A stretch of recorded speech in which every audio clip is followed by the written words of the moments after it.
War and Peace by Leo Tolstoy.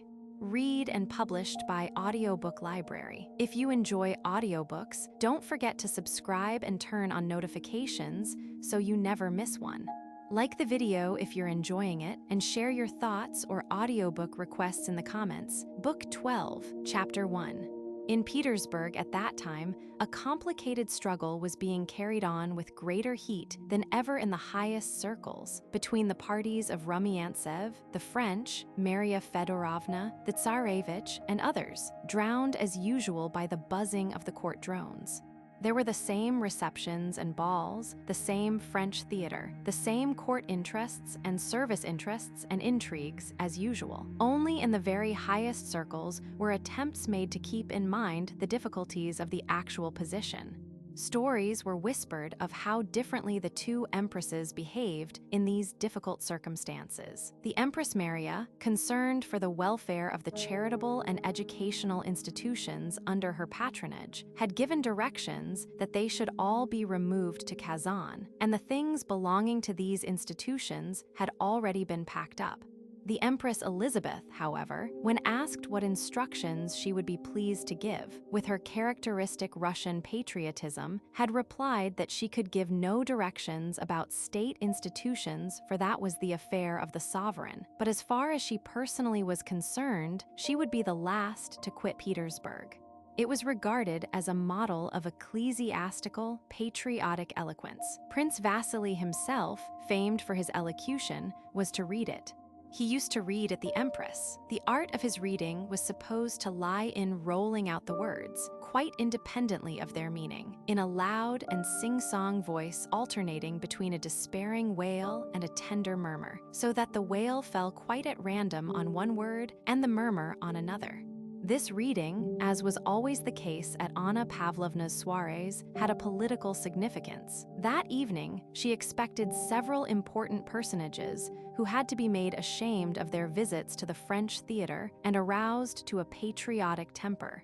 A good many people had already arrived, but Anna Pavlovna, not yet seeing all those whom she wanted in her drawing room, did not let the reading begin but wound up the springs of a general conversation. The news of the day in Petersburg was the illness of Countess Bezzikova.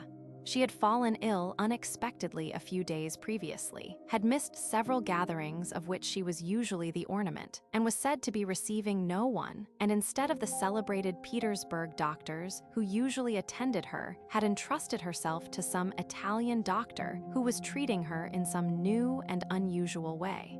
They say the poor countess is very ill. The doctor says it is angina pectoris. Angina? Oh, that's a terrible illness. They say that the rivals are reconciled thanks to the angina. And the word angina was repeated with great satisfaction. The count is pathetic, they say. He cried like a child when the doctor told him the case was dangerous. Oh, it would be a terrible loss. She is an enchanting woman. You are speaking of the poor countess, said Anna Pavlovna, coming up just then. I sent to ask for news and hear that she is a little better. Oh, she is certainly the most charming woman in the world, she went on, with a smile at her own enthusiasm. We belong to different camps, but that does not prevent my esteeming her as she deserves. She is very unfortunate, added Anna Pavlovna, supposing that by these words Anna Pavlovna was somewhat lifting the veil from the secret of the countess' malady. An unwary young man ventured to express surprise that well-known doctors had not been called in, and that the countess was being attended by a charlatan who might employ dangerous remedies. Your information may be better than mine, Anna Pavlovna suddenly and venomously retorted on the inexperienced young man. But I know on good authority that this doctor is a very learned and able man. He is private physician to the Queen of Spain. And having thus demolished the young man, Anna Pavlovna turned to another group where Bilibin was talking about the Austrians. Having wrinkled up his face, he was evidently preparing to smooth it out again and utter one of his mots. I think it is delightful, he said, referring to a diplomatic note that had been sent to Vienna with some Austrian banners captured from the French by Wittgenstein, the hero of Petropol, as he was then called in Petersburg. What's that? Asked Anna Pavlovna, securing silence for the mot which she had heard before. and Bilibin repeated the actual words of the diplomatic dispatch, which he had himself composed. "The emperor returns these Austrian banners," said Bilibin, "friendly banners gone astray and found on a wrong path," and his brow became smooth again. "Charming, charming," observed Prince Vasili. "The path to Warsaw, perhaps," Prince Hippolyte remarked loudly and unexpectedly. Everybody looked at him, understanding what he meant. Prince Hippolyte himself glanced around with amused surprise. He knew no more than the others what his words meant. During his diplomatic career, he had more than once noticed that such utterances were received as very witty, and at every opportunity, he uttered in that way the first words that entered his head. It may turn out very well, he thought, but if not, they'll know how to arrange matters. And really, during the awkward silence that ensued, that insufficiently patriotic person entered whom Anna Pavlovna had been waiting for and wished to convert, and she, smiling and shaking a finger at Hippolyte, invited Prince Vasili to the table and bringing him 2 candles and the manuscript begged him to begin. Everyone became silent. "Most gracious sovereign and emperor," Prince Vasili sternly declaimed, looking round at his audience as if to inquire whether anyone had anything to say to the contrary. But no one said anything. "Moscow, our ancient capital, the New Jerusalem, receives her Christ." He placed a sudden emphasis on the word her, "as a mother receives her zealous sons into her arms, and through the gathering mists, foreseeing the brilliant glory of thy rule, sings in exultation, Hosanna, blessed is he that cometh." Prince Vasili pronounced these last words in a tearful voice. Bilibin attentively examined his nails, and many of those present appeared intimidated, as if asking in what they were to blame. Anna Pavlovna whispered the next words in advance, like an old woman muttering the prayer at communion. "Let the bold and insolent Goliath," she whispered. Prince Vasili continued, "Let the bold and insolent Goliath from the borders of France encompass the realms of Russia with death-bearing terrors. Humble faith, the sling of the Russian David, shall suddenly smite his head in his bloodthirsty pride." This icon of the venerable Sergius, the servant of God and zealous champion of old of our country's weal, is offered to your imperial majesty. I grieve that my waning strength prevents rejoicing in the sight of your most gracious presence. I raise fervent prayers to heaven that the Almighty may exalt the race of the just, and mercifully fulfill the desires of your majesty. What force, what a style, was uttered in approval both of reader and of author.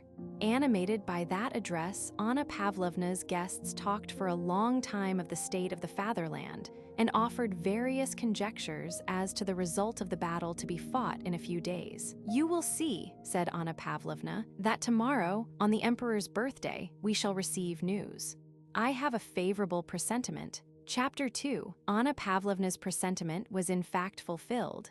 Next day, during the service at the palace church in honor of the emperor's birthday, Prince Volkonsky was called out of the church and received a dispatch from Prince Kutuzov. It was Kutuzov's report, written from Tatarinova on the day of the battle. Kutuzov wrote that the Russians had not retreated a step, that the French losses were much heavier than ours, and that he was writing in haste from the field of battle before collecting full information. It followed that there must have been a victory. And at once, without leaving the church, thanks were rendered to the Creator for his help and for the victory. Anna Pavlovna's presentiment was justified, and all that morning, a joyously festive mood reigned in the city. Everyone believed the victory to have been complete, and some even spoke of Napoleon's having been captured, of his deposition, and of the choice of a new ruler for France. It is very difficult for events to be reflected in their real strength and completeness amid the conditions of court life, and far from the scene of action. General events involuntarily group themselves around some particular incident. So now the courtiers' pleasure was based as much on the fact that the news had arrived on the emperor's birthday as on the fact of the victory itself. It was like a successfully arranged surprise. Mention was made in Kutuzov's report of the Russian losses, among which figured the names of Tuchkov, Bagration, and Kutesov. In the Petersburg world, this sad side of the affair again involuntarily centered round a single incident, Kutuzov's death. Everybody knew him, the emperor liked him, and he was young and interesting. That day, everyone met with the words, "What a wonderful coincidence," just during the service. But what a loss Kutuzov is, how sorry I am. What did I tell about Kutuzov? Prince Vasili now said with a prophet's pride, "I always said he was the only man capable of defeating Napoleon." But next day, no news arrived from the army, and the public mood grew anxious. The courtiers suffered because of the suffering the suspense occasioned the emperor. "Fancy the emperor's position," said they, and instead of extolling Kutuzov as they had done the day before, they condemned him as the cause of the emperor's anxiety. That day, Prince Vasili no longer boasted of his protege Kutuzov, but remained silent when the commander-in-chief was mentioned. Moreover, toward evening, as if everything conspired to make Petersburg society anxious and uneasy, a terrible piece of news was added. Countess Helene Bezakova had suddenly died of that terrible malady it had been so agreeable to mention. Officially, at large gatherings, everyone said that Countess Bezakova had died of a terrible attack of angina pectoris. But in intimate circles, details were mentioned of how the private physician of the Queen of Spain had prescribed small doses of a certain drug to produce a certain effect.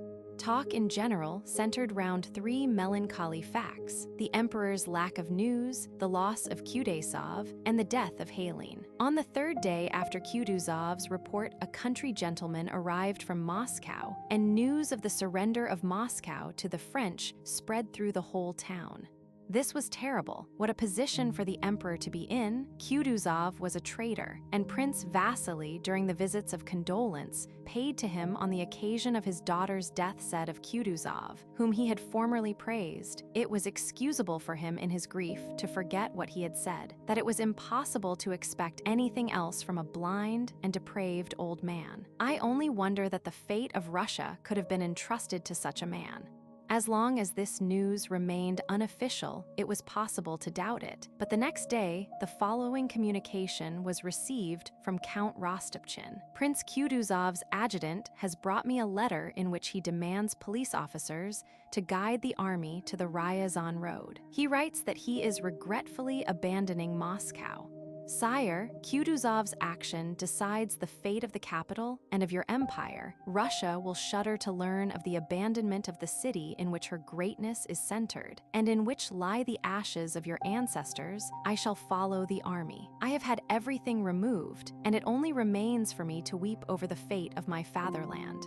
On receiving this dispatch, the emperor sent Prince Volkonsky to Kutuzov with the following rescript: "Prince Michael Illarionovich, since the 29th of August, I have received no communication from you. Yet on the 1st of September, I received from the commander-in-chief of Moscow, via Yaroslavl, the sad news that you, with the army, have decided to abandon Moscow. You can yourself imagine the effect this news has had on me, and your silence increases my astonishment.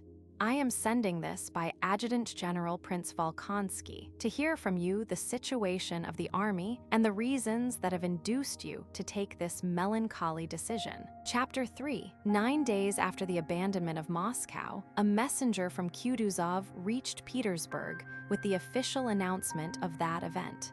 This messenger was Michaud, a Frenchman who did not know Russian, but who was quite a stranger, Russe de cœur et d'âme, as he said of himself, though a foreigner, Russian in heart and soul. The emperor at once received this messenger in his study at the palace on Stone Island. Michaud, who had never seen Moscow before the campaign and who did not know Russian, yet felt deeply moved, as he wrote, when he appeared before Notre Très Gracia Souverain with the news of the burning of Moscow, "Don't les flammes éclairant sa route." Our most gracious sovereign, whose flames illumined his route, though the source of 1,000. Michaud's chagrin must have been different from that which caused Russians to grieve. He had such a sad face when shown into the emperor's study that the latter at once asked, "Have you brought me sad news, Colonel?" "Very sad, sire," replied Michaud, lowering his eyes with a sigh. "The abandonment of Moscow."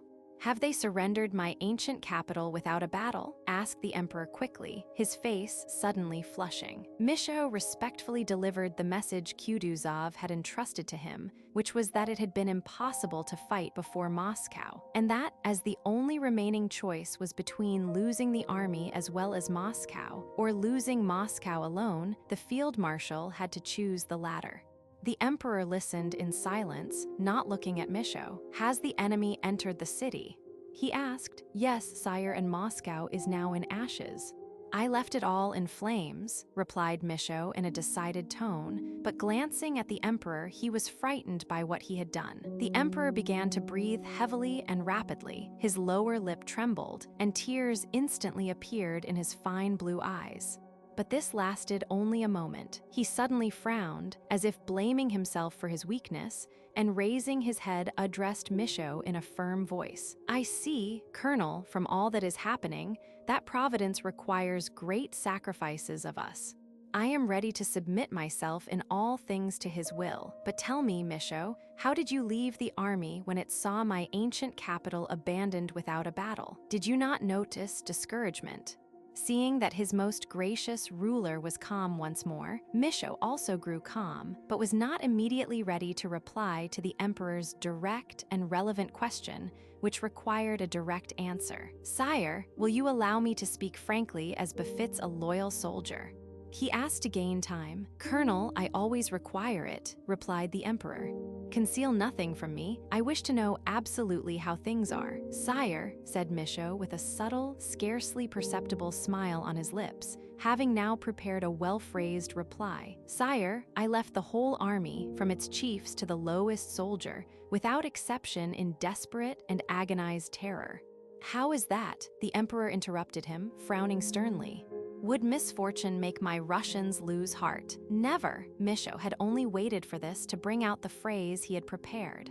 Sire, he said, with respectful playfulness, they are only afraid lest your majesty, in the goodness of your heart, should allow yourself to be persuaded to make peace. They are burning for the combat, declared this representative of the Russian nation, and to prove to your majesty, by the sacrifice of their lives, how devoted they are. Ah, said the emperor reassured, and with a kindly gleam in his eyes, he patted Misho on the shoulder. You set me at ease, Colonel. He bent his head and was silent for some time. Well, then, go back to the army, he said, drawing himself up to his full height and addressing Misho with a gracious and majestic gesture. And tell our brave men and all my good subjects, wherever you go, that, when I have not a soldier left, I shall put myself at the head of my beloved nobility and my good peasants, and so use the last resources of my empire. It still offers me more than my enemies suppose, said the emperor, growing more and more animated. Having stood there a few moments, he strode back to Misho and pressed his arm below the elbow with a vigorous movement. The emperor's mild and handsome face was flushed, and his eyes gleamed with resolution and anger. Colonel Misho, do not forget what I say to you here. Perhaps we may recall it with pleasure someday. Napoleon or I, said the emperor, touching his breast. We can no longer both reign together. I have learned to know him, and he will not deceive me anymore. And the emperor paused with a frown. Chapter 4. It is natural for us who were not living in those days to imagine that when half Russia had been conquered and the inhabitants were fleeing to distant provinces, and one levy after another was being raised for the defense of the fatherland, all Russians from the greatest to the least were solely engaged in sacrificing themselves, saving their fatherland, or weeping over its downfall. The tales and descriptions of that time, without exception, speak only of the self-sacrifice, patriotic devotion, despair, grief, and the heroism of the Russians, but it was not really so. It appears so to us because we see only the general historic interest of that time and do not see all the personal human interests that people had. Yet in reality, those personal interests of the moment so much transcend the general interests that they always prevent the public interest from being felt or even noticed. Most of the people at that time paid no attention to the general progress of events, but were guided only by their private interests. And they were the very people whose activities at that period were most useful. even those fond of intellectual talk and of expressing their feelings, who discussed Russia's position at the time involuntarily introduced into their conversation either a shade of pretense and falsehood or useless condemnation, and anger directed against people accused of actions no one could possibly be guilty of. In historic events, the rule forbidding us to eat of the fruit of the tree of knowledge is specially applicable. Only unconscious action bears fruit, and he who plays a part in an historic event never understands its significance. If he tries to realize it, his efforts are fruitless. The more closely a man was engaged in the events then taking place in Russia, the less did he realize their significance. As the war had caught him in the service, Nicholas Rostov took a close and prolonged part in the defense of his country, but did so casually, without any aim at self-sacrifice, and he therefore looked at what was going on in Russia without despair and without dismally racking his brains over it.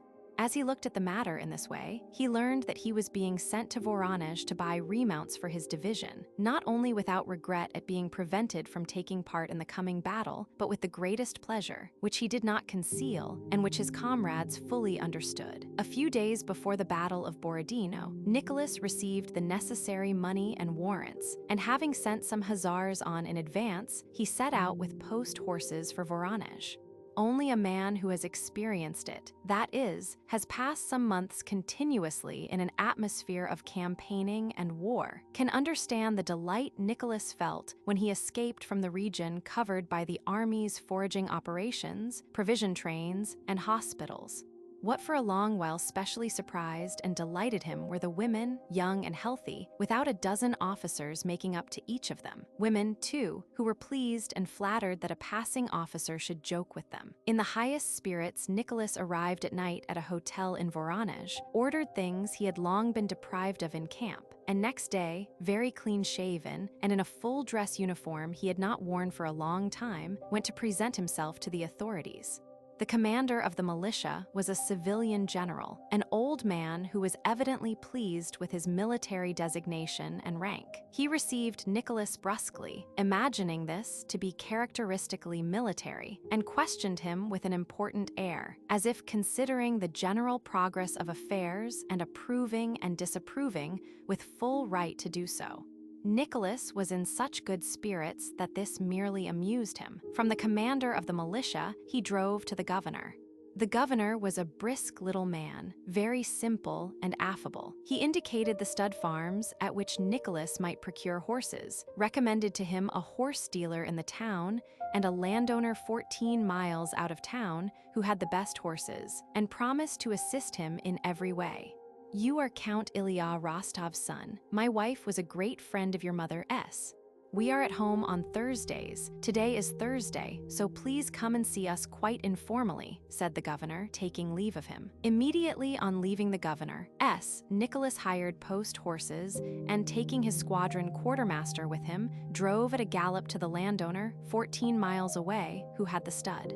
Everything seemed to him pleasant and easy during that first part of his stay in Voronezh, and as usually happens when a man is in a pleasant state of mind, everything went well and easily. The landowner to whom Nicholas went was a bachelor, an old cavalryman, a horse fancier, a sportsman, the possessor of some century-old brandy and some old Hungarian wine, who had a snuggery where he smoked, and who owned some splendid horses.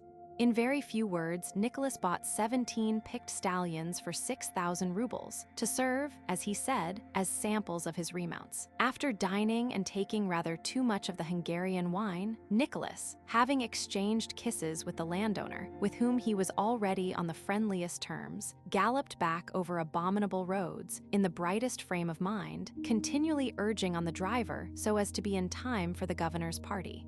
When he had changed, poured water over his head, and scented himself, Nicholas arrived at the governor's rather late, but with the phrase "better late than never" on his lips. It was not a ball, nor had dancing been announced, but everyone knew that Catherine Petrovna would play valse and the écossaise on the clavichord, and that there would be dancing, and so everyone had come as to a ball.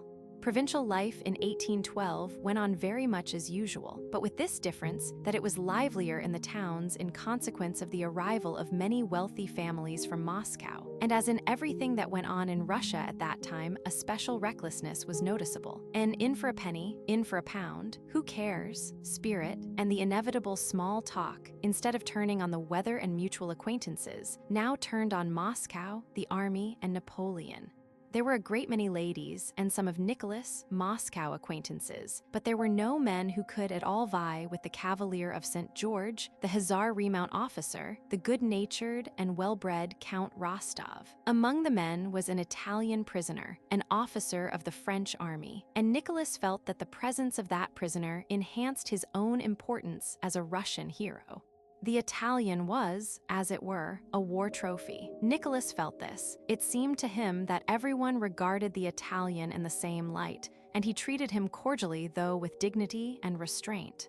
As soon as Nicholas entered in his Hussar uniform, diffusing around him a fragrance of perfume and wine, and had uttered the words, "better late than never," and heard them repeated several times by others, people clustered around him. All eyes turned on him, and he felt at once that he had entered into his proper position in the province, that of a universal favorite, a very pleasant position, and intoxicatingly so after his long privations.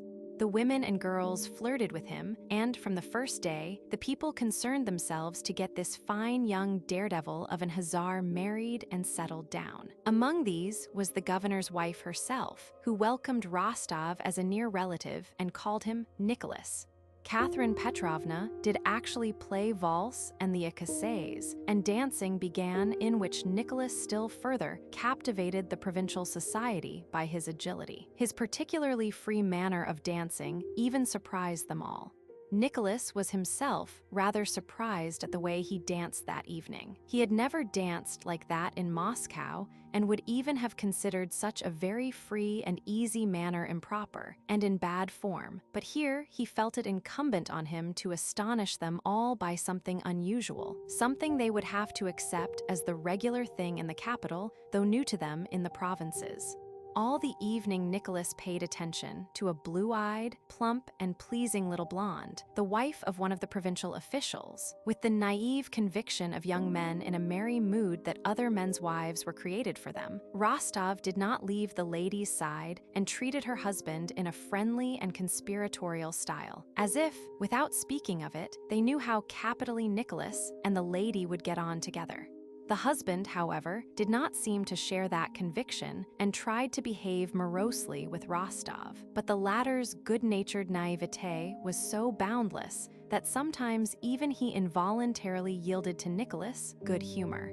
Toward the end of the evening, however, as the wife's face grew more flushed and animated, the husband's became more and more melancholy and solemn, as though there were but a given amount of animation between them, and as the wife's share increased, the husband's diminished. Chapter 5. Nicholas sat leaning slightly forward in an armchair, bending closely over the blonde lady and paying her mythological compliments with a smile that never left his face.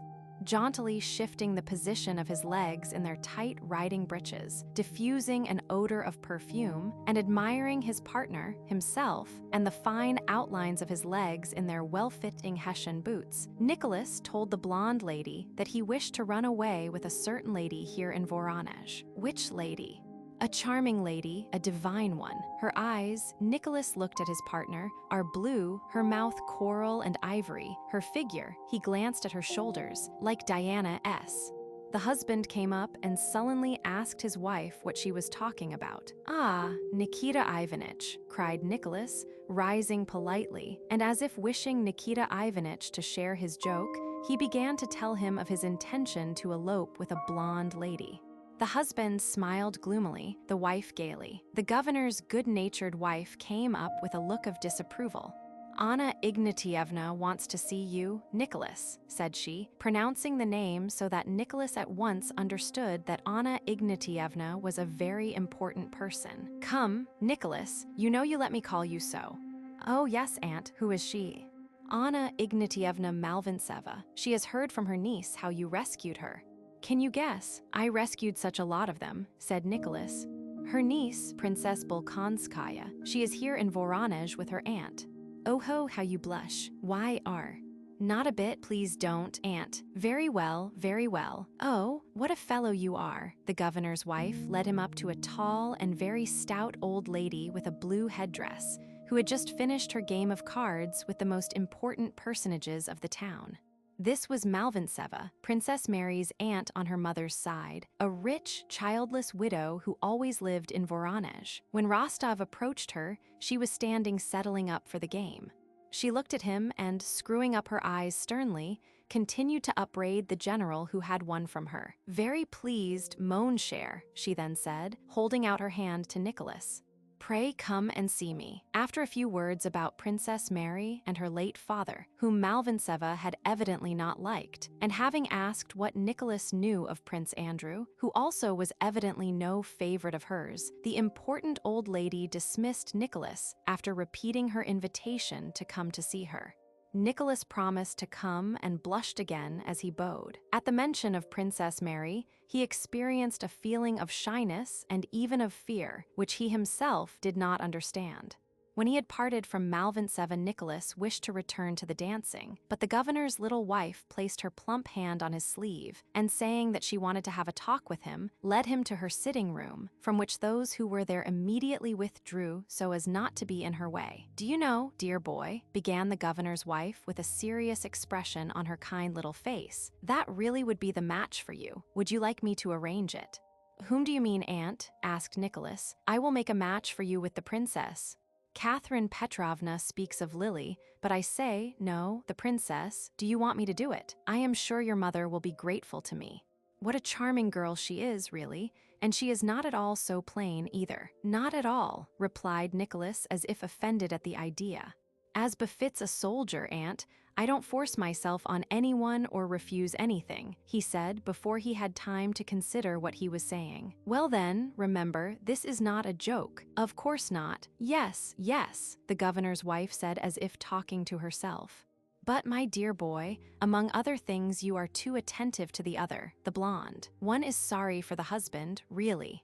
Oh no, we are good friends with him, said Nicholas in the simplicity of his heart. It did not enter his head that a pastime so pleasant to himself might not be pleasant to someone else. But what nonsense I have been saying to the governor's wife, thought Nicholas suddenly at supper.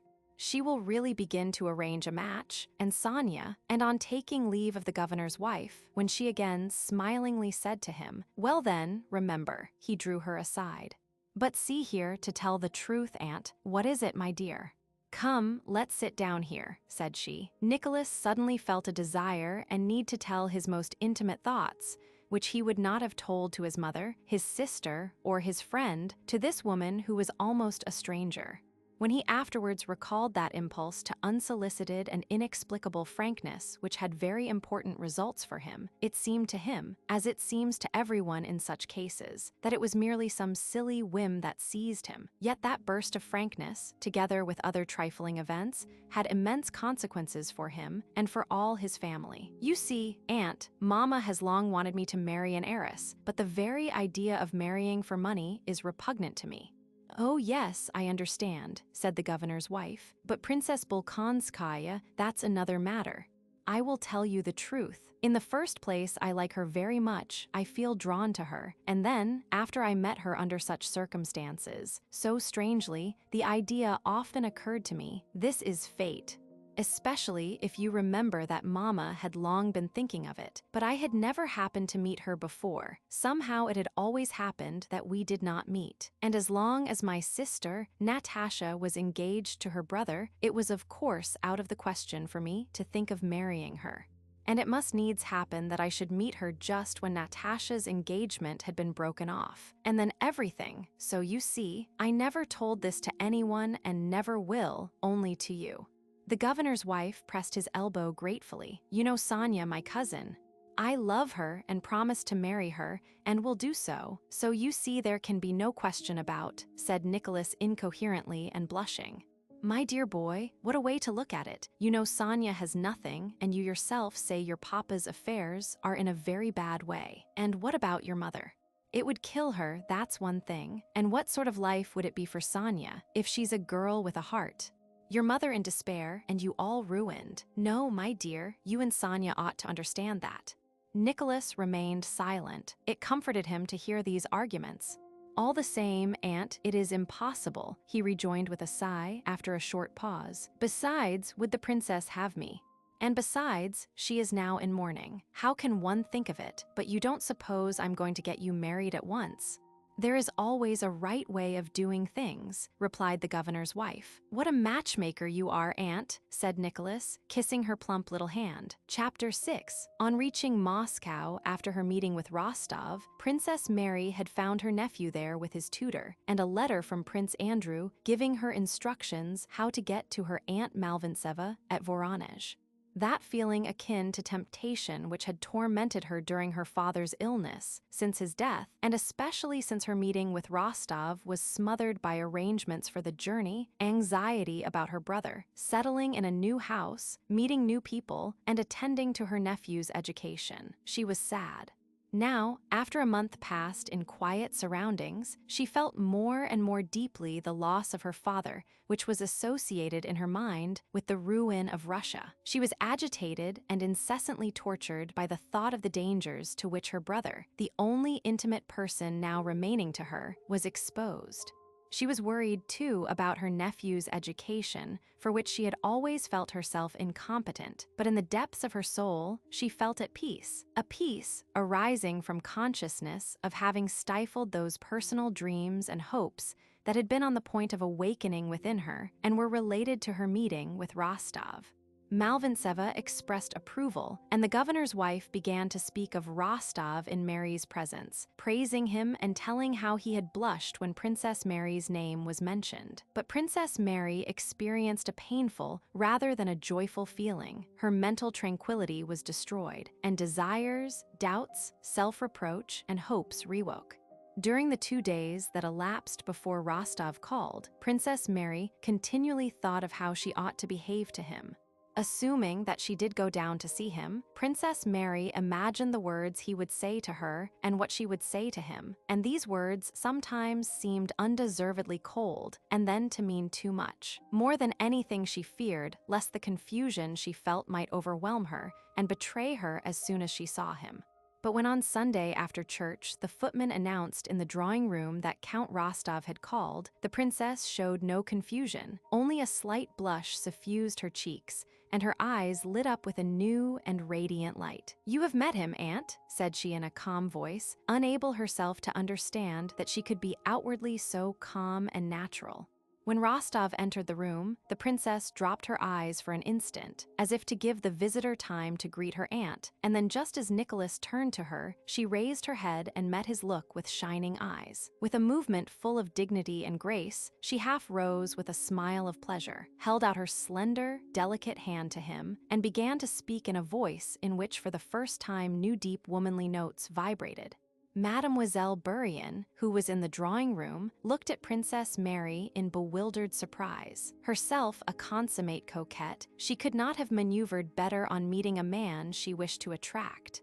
Either black is particularly becoming to her, or she really has greatly improved without my having noticed it. And above all, what tact and grace, thought Mademoiselle Bourienne. Had Princess Mary been capable of reflection at that moment, she would have been more surprised than Mademoiselle Bourienne at the change that had taken place in herself. From the moment she recognized that dear, loved face, a new life force took possession of her and compelled her to speak and act apart from her own will. From the time Rostov entered, her face became suddenly transformed. It was as if a light had been kindled in a carved and painted lantern, and the intricate, skillful, artistic work on its sides, that previously seemed dark, coarse, and meaningless, was suddenly shown up in unexpected and striking beauty. For the first time, all that pure, spiritual, inward travail through which she had lived appeared on the surface. All her inward labor, her dissatisfaction with herself, her sufferings, her strivings after goodness, her meekness, love, and self-sacrifice, all this now shone in those radiant eyes, in her delicate smile, and in every trait of her gentle face.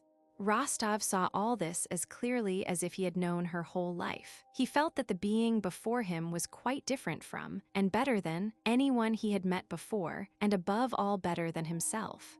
Their conversation was very simple and unimportant. They spoke of the war, and like everyone else unconsciously exaggerated their sorrow about it. They spoke of their last meeting, Nicholas trying to change the subject. They talked of the governor's kind wife, of Nicholas, relations, and of Princess Mary, S. She did not talk about her brother, diverting the conversation as soon as her aunt mentioned Andrew. Evidently, she could speak of Russia's misfortunes with a certain artificiality, but her brother was too near her heart, and she neither could nor would speak lightly of him. Nicholas noticed this, as he noticed every shade of Princess Mary's character with an observation unusual to him, and everything confirmed his conviction that she was a quite unusual and extraordinary being. Nicholas blushed and was confused when people spoke to him about the princess, as she did when he was mentioned, and even when he thought of her, but in her presence he felt quite at ease and said not at all what he had prepared, but what, quite appropriately, occurred to him at the moment. When a pause occurred during his short visit, Nicholas, as is usual when there are children, turned to Prince Andrew's little son, caressing him and asking whether he would like to be an hussar. He took the boy on his knee, played with him, and looked round at Princess Mary. With a softened, happy, timid look, she watched the boy she loved in the arms of the man she loved. Nicholas also noticed that look, and, as if understanding it, flushed with pleasure and began to kiss the boy with good-natured playfulness.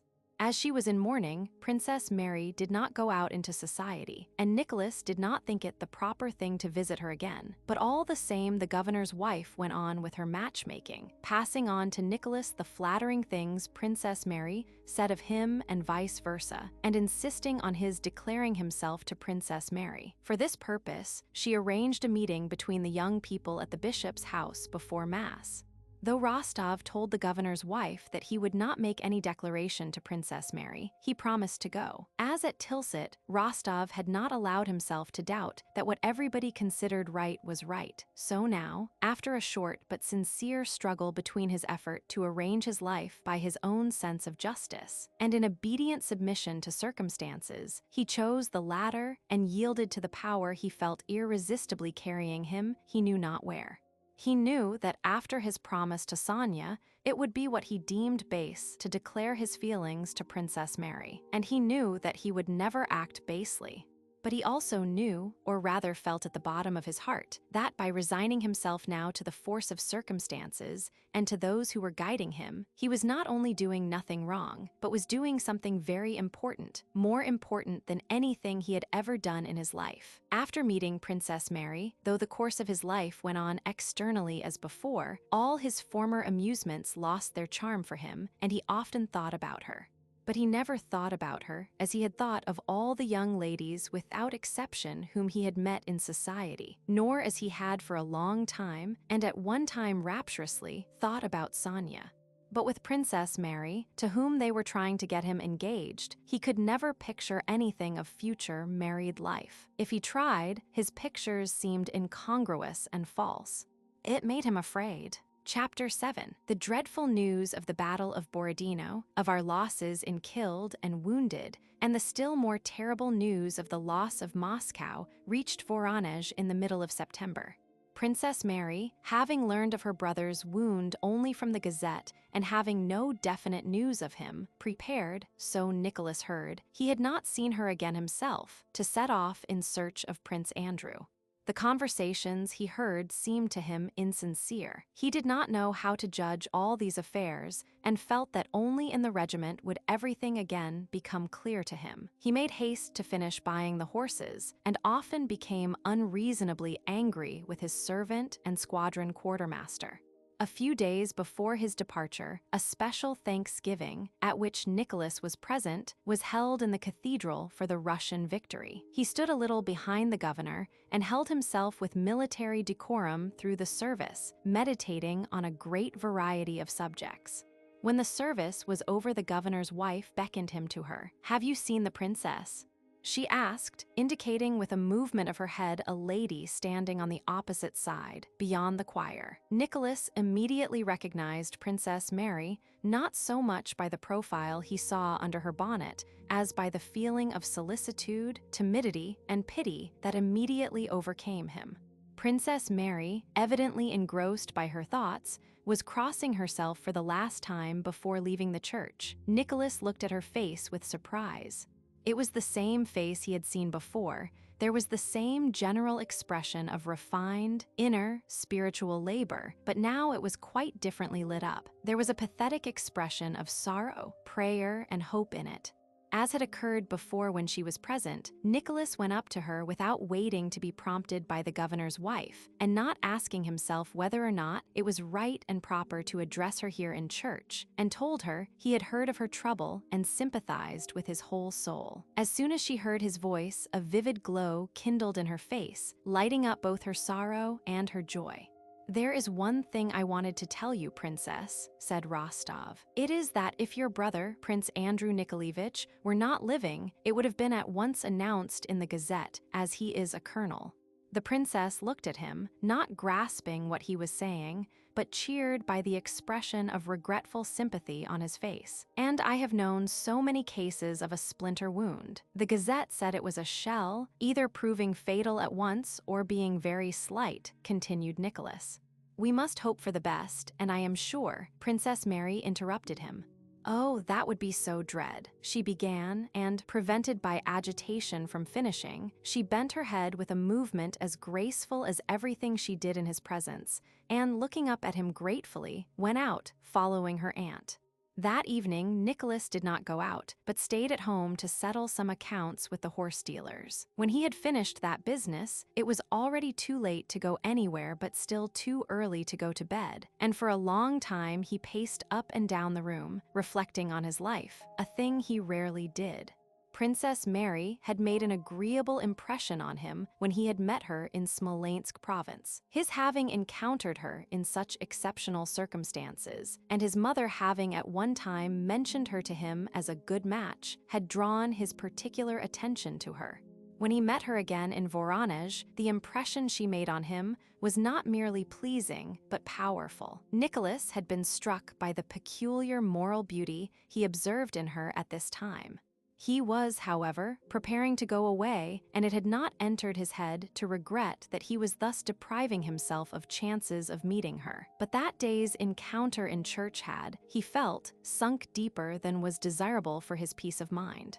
That pale, sad, refined face, that radiant look, those gentle, graceful gestures, and especially the deep and tender sorrow expressed in all her features agitated him and evoked his sympathy. In men, Rostov could not bear to see the expression of a higher spiritual life. That was why he did not like Prince Andrew, and he referred to it contemptuously as philosophy and dreaminess. But in Princess Mary, that very sorrow which revealed the depth of a whole spiritual world foreign to him was an irresistible attraction. She must be a wonderful woman.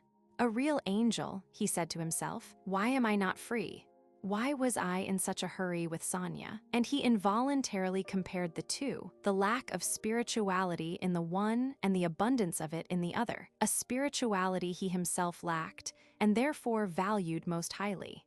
He tried to picture what would happen were he free, how he would propose to her, and how she would become his wife. But no, he could not imagine that. He felt odd, and no clear picture presented itself to his mind. He had long ago pictured to himself a future with Sonia, and that was all clear and simple just because it had all been thought out, and he knew all there was in Sonia. But it was impossible to picture a future with Princess Mary, because he did not understand her, but simply loved her. Reveries about Sonia had had something merry and playful in them, but to dream of Princess Mary was always difficult and a little frightening. How she prayed, he thought. It was plain that her whole soul was in her prayer. Yes, that was the prayer that moves mountains, and I am sure her prayer will be answered. Why don't I pray for what I want? He suddenly thought. What do I want? To be free, released from Sonia. She was right, he thought, remembering what the governor's wife had said. Nothing but misfortune can come of marrying Sonia. Muddles, grief for mama, business difficulties, muddles, terrible muddles. Besides, I don't love her, not as I should. Oh God, release me from this dreadful, inextricable position. He suddenly began to pray. Yes, prayer can move mountains, but one must have faith and not pray as Natasha, and I used to as children, that the snow might turn into sugar, and then run out into the yard to see whether it had done so. No, but I am not praying for trifles now, he thought as he put his pipe down in a corner, and folding his hands placed himself before the icon. Softened by memories of Princess Mary, he began to pray as he had not done for a long time. Tears were in his eyes and in his throat when the door opened and Lavrushka came in with some papers. "Blockhead, why do you come in without being called?" cried Nicholas, quickly changing his attitude. "From the governor," said Lavrushka in a sleepy voice. "A courier has arrived and there's a letter for you." "Well, all right, thanks. You can go." Nicholas took the 2 letters, one of which was from his mother and the other from Sonia. He recognized them by the handwriting and opened Sonia's first. He had read only a few lines when he turned pale and his eyes opened wide with fear and joy. "No, it's not possible," he cried aloud. Unable to sit still, he paced up and down the room holding the letter and reading it.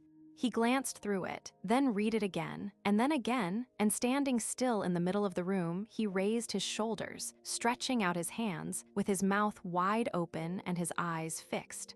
This unexpected, and as it seemed to Nicholas, quite voluntary letter from Sonia freed him from the knot that fettered him and from which there had seemed no escape. She wrote that the last unfortunate events, the loss of almost the whole of the Rostovs, Moscow property, and the Countess, repeatedly expressed wish that Nicholas should marry Princess Bolkonskaya, together with his silence and coldness of late, had all combined to make her decide to release him from his promise and set him completely free.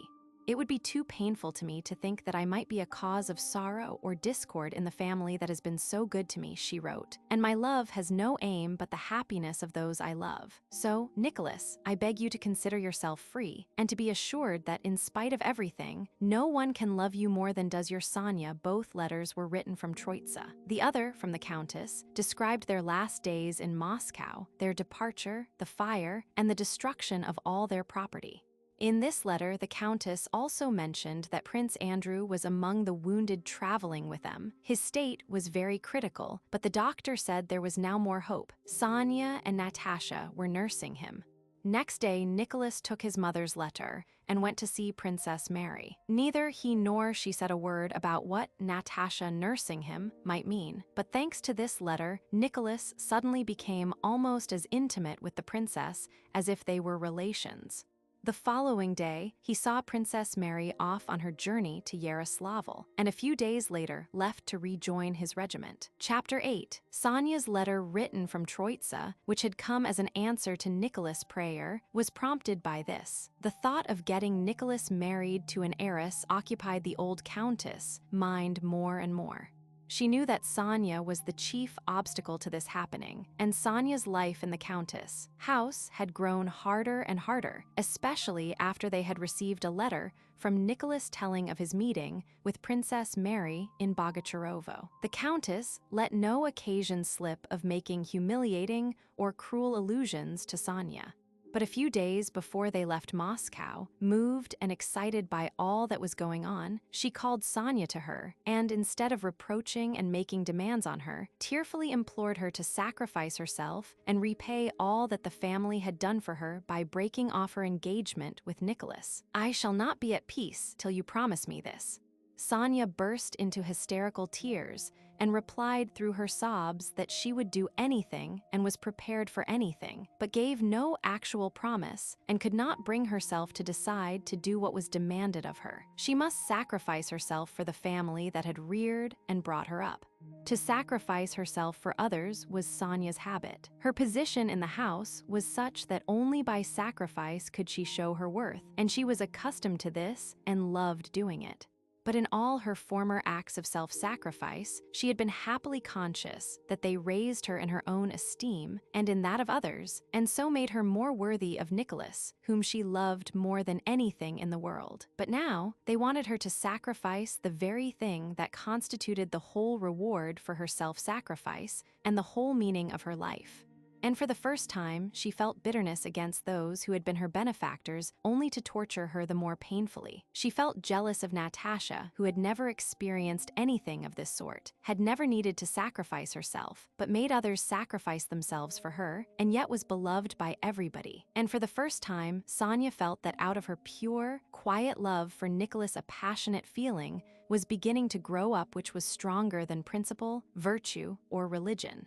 Under the influence of this feeling, Sonia, whose life of dependence had taught her involuntarily to be secretive, having answered the Countess in vague general terms, avoided talking with her, and resolved to wait till she should see Nicholas, not in order to set him free, but on the contrary at that meeting to bind him to her forever. The bustle and terror of the Rostovs' last days in Moscow stifled the gloomy thoughts that oppressed Sonia.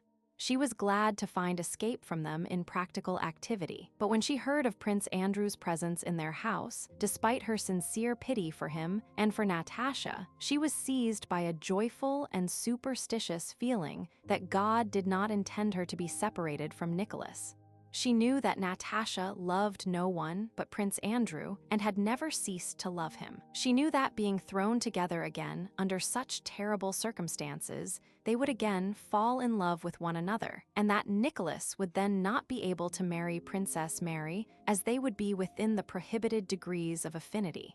Despite all the terror of what had happened during those last days, and during the first days of their journey, this feeling that Providence was intervening in her personal affairs cheered Sonia. At the Troitsa Monastery, the Rostovs first broke their journey for a whole day. 3 large rooms were assigned to them in the monastery hostelry, one of which was occupied by Prince Andrew. The wounded man was much better that day, and Natasha was sitting with him. In the next room sat the Count and Countess respectfully conversing with the prior, who was calling on them as old acquaintances and benefactors of the monastery. Sonia was there too, tormented by curiosity as to what Prince Andrew and Natasha were talking about. She heard the sound of their voices through the door. That door opened, and Natasha came out, looking excited. Not noticing the monk, who had risen to greet her and was drawing back the wide sleeve on his right arm, she went up to Sonia and took her hand. "Natasha, what are you about?" "Come here," said the Countess. Natasha went up to the monk for his blessing, and he advised her to pray for aid to God and his saint. As soon as the prior withdrew, Natasha took her friend by the hand and went with her into the unoccupied room. "Sonia, will he live?" she asked. "Sonia, how happy I am and how unhappy." "Sonia, Dovey, everything is as it used to be. If only he lives, he cannot, because of," and Natasha burst into tears. "Yes, I knew it, thank God," murmured Sonia. "He will live." Sonia was not less agitated than her friend by the latter's fear and grief, and by her own personal feelings, which she shared with no one. Sobbing, she kissed and comforted Natasha. If only he lives, she thought. Having wept, talked, and wiped away their tears, the 2 friends went together to Prince Andrew's door. Natasha opened it cautiously and glanced into the room, Sonia standing beside her at the half-open door. Prince Andrew was lying raised high on 3 pillows. His pale face was calm, his eyes closed, and they could see his regular breathing. "Oh, Natasha," Sonia suddenly almost screamed, catching her companion's arm and stepping back from the door. What is it?" asked Natasha. "It's that," said Sonia, with a white face and trembling lips. Natasha softly closed the door and went with Sonia to the window, not yet understanding what the latter was telling her. "You remember," said Sonia with a solemn and frightened expression. "You remember when I looked in the mirror for you, at Otradno at Christmas. Do you remember what I saw?" Yes," cried Natasha, opening her eyes wide, and vaguely recalling that Sonia had told her something about Prince Andrew, whom she had seen lying down. "You remember." Sonia went on. "I saw it then and told everybody, you and Dunny Asha." "I saw him lying on a bed," said she, making a gesture with her hand and a lifted finger at each detail, "and that he had his eyes closed and was covered just with a pink quilt, and that his hands were folded," she concluded, convincing herself that the details she had just seen were exactly what she had seen in the mirror. She had in fact seen nothing then, but had mentioned the first thing that came into her head, but what she had invented then seemed to her now as real as any other recollection.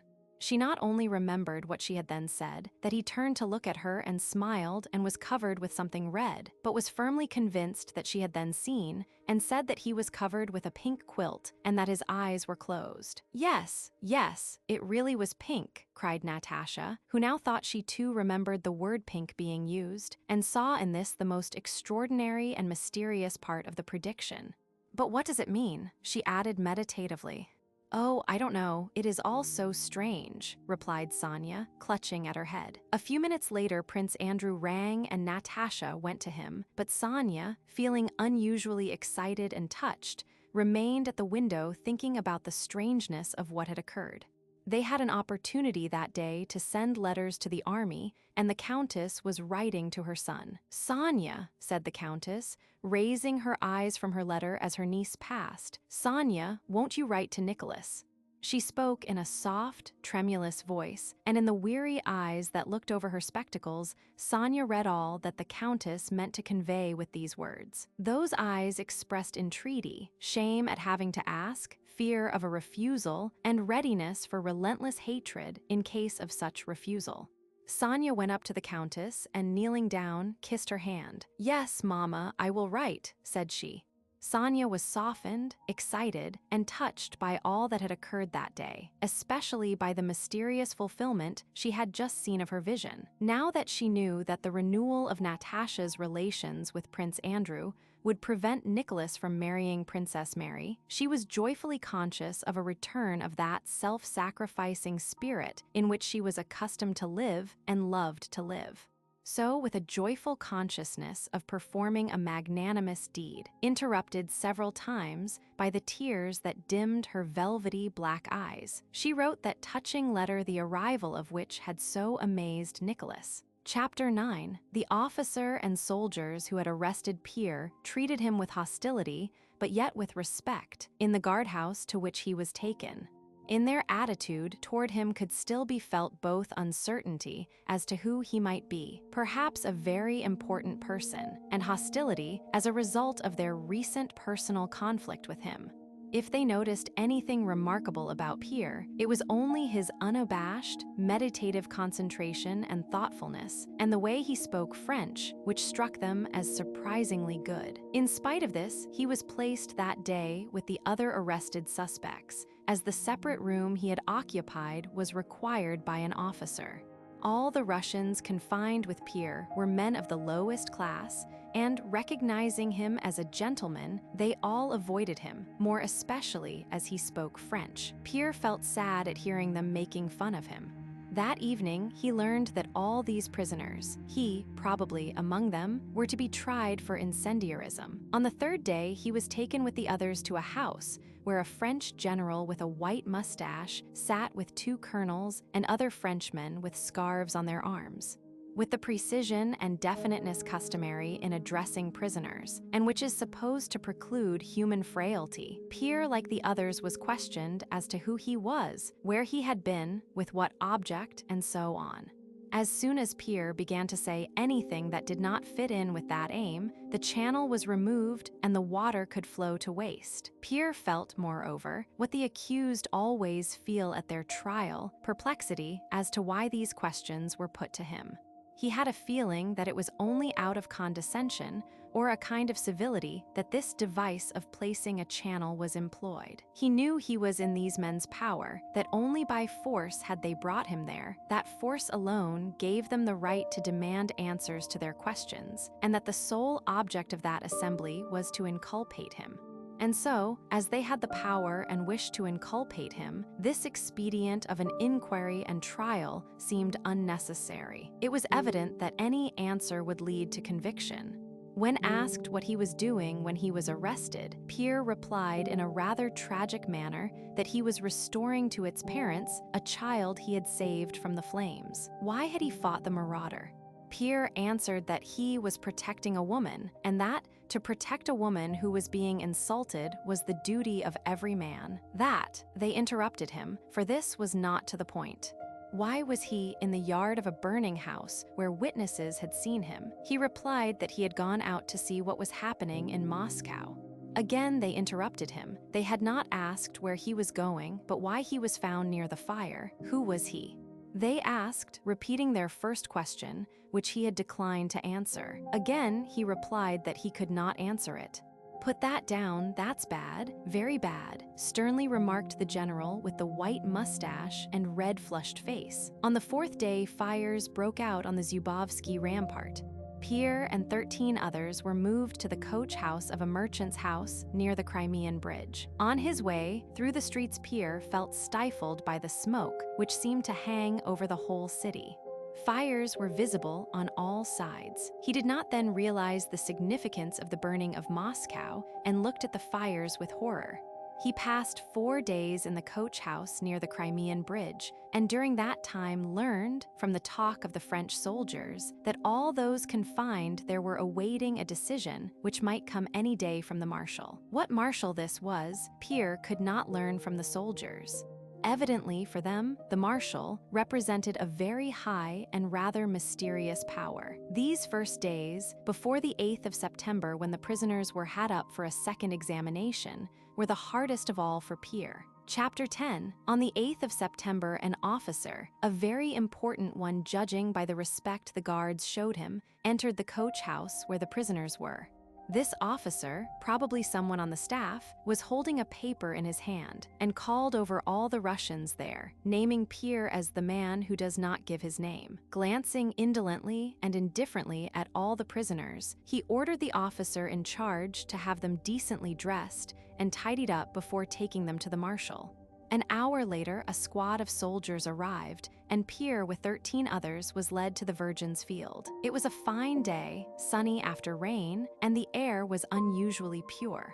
The smoke did not hang low, as on the day when Pierre had been taken from the guardhouse on the Zubovsky rampart, but rose through the pure air in columns. No flames were seen, but columns of smoke rose on all sides, and all Moscow, as far as Pierre could see, was one vast charred ruin.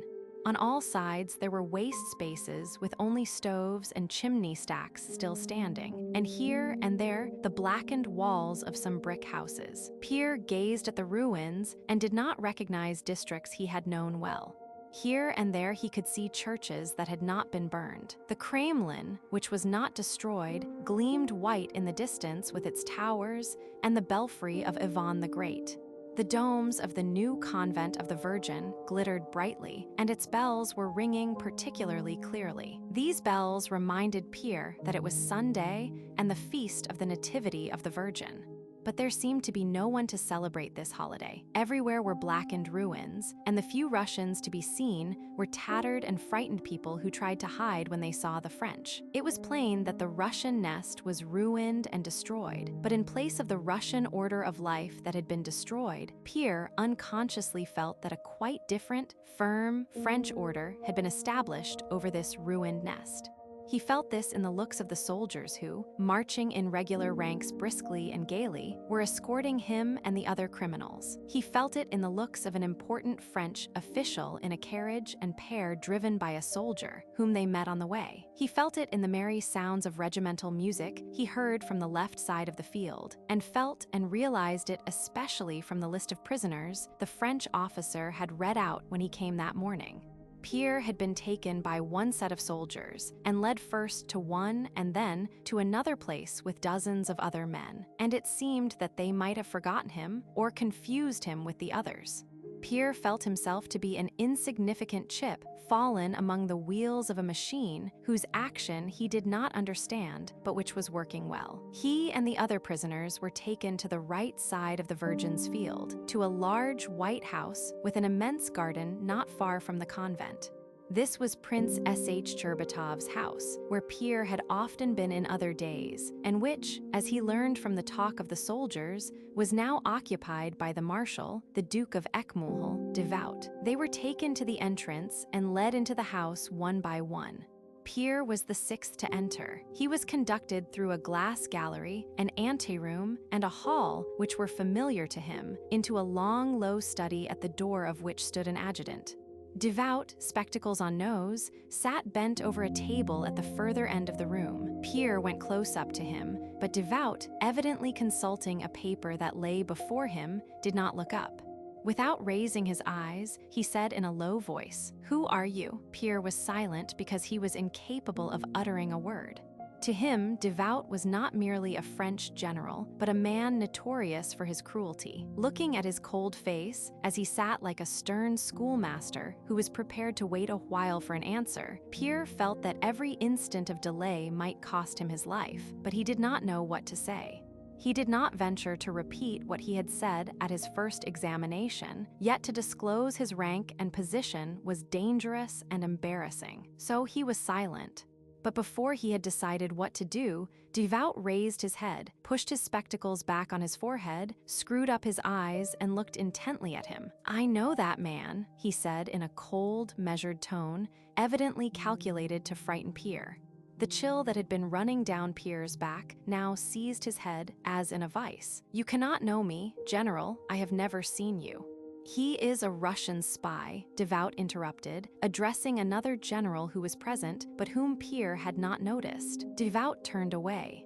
With an unexpected reverberation in his voice, Pierre rapidly began. "No, Monseigneur," he said, suddenly remembering that Devout was a duke. "No, Monseigneur, you cannot have known me. I am a militia officer and have not quitted Moscow." "Your name?" asked Devout. "Bezikov. What proof have I that you are not lying?" "Monseigneur," exclaimed Pierre, not in an offended but in a pleading voice. Devout looked up and gazed intently at him. For some seconds they looked at one another, and that look saved Pierre. Apart from conditions of war and law, that look established human relations between the two men.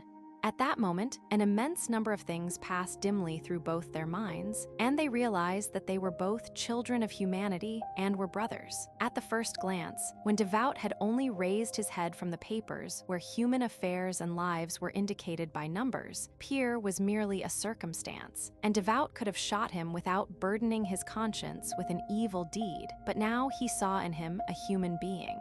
He reflected for a moment. "How can you show me that you are telling the truth?" said Devout coldly.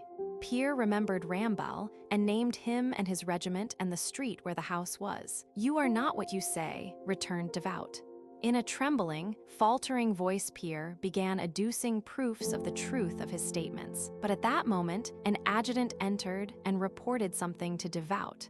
Devout brightened up at the news the adjutant brought and began buttoning up his uniform. It seemed that he had quite forgotten Pierre. When the adjutant reminded him of the prisoner, he jerked his head in Pierre's direction with a frown and ordered him to be led away. But where they were to take him, Pierre did not know. Back to the coach house or to the place of execution, his companions had pointed out to him as they crossed the Virgin's Field.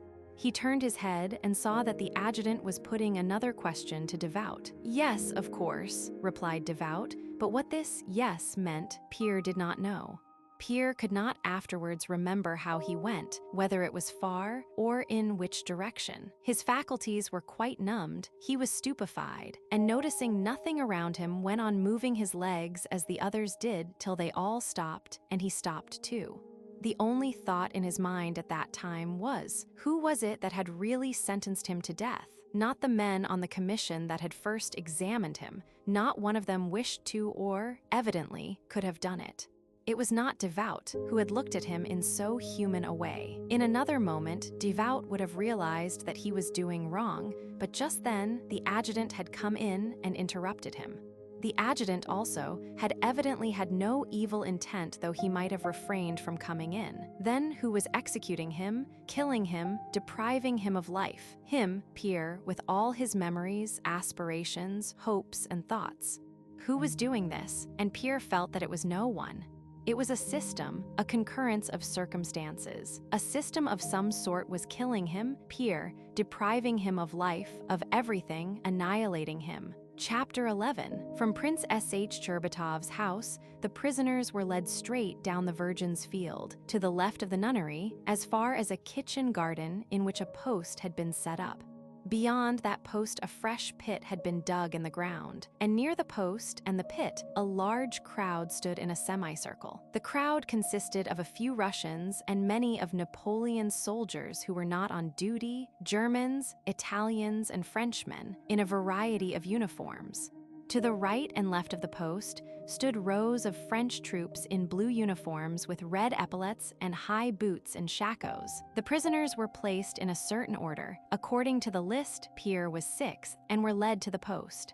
Several drums suddenly began to beat on both sides of them, and at that sound, Pierre felt as if part of his soul had been torn away. He lost the power of thinking or understanding. He could only hear and see, and he had only one wish, that the frightful thing that had to happen should happen quickly.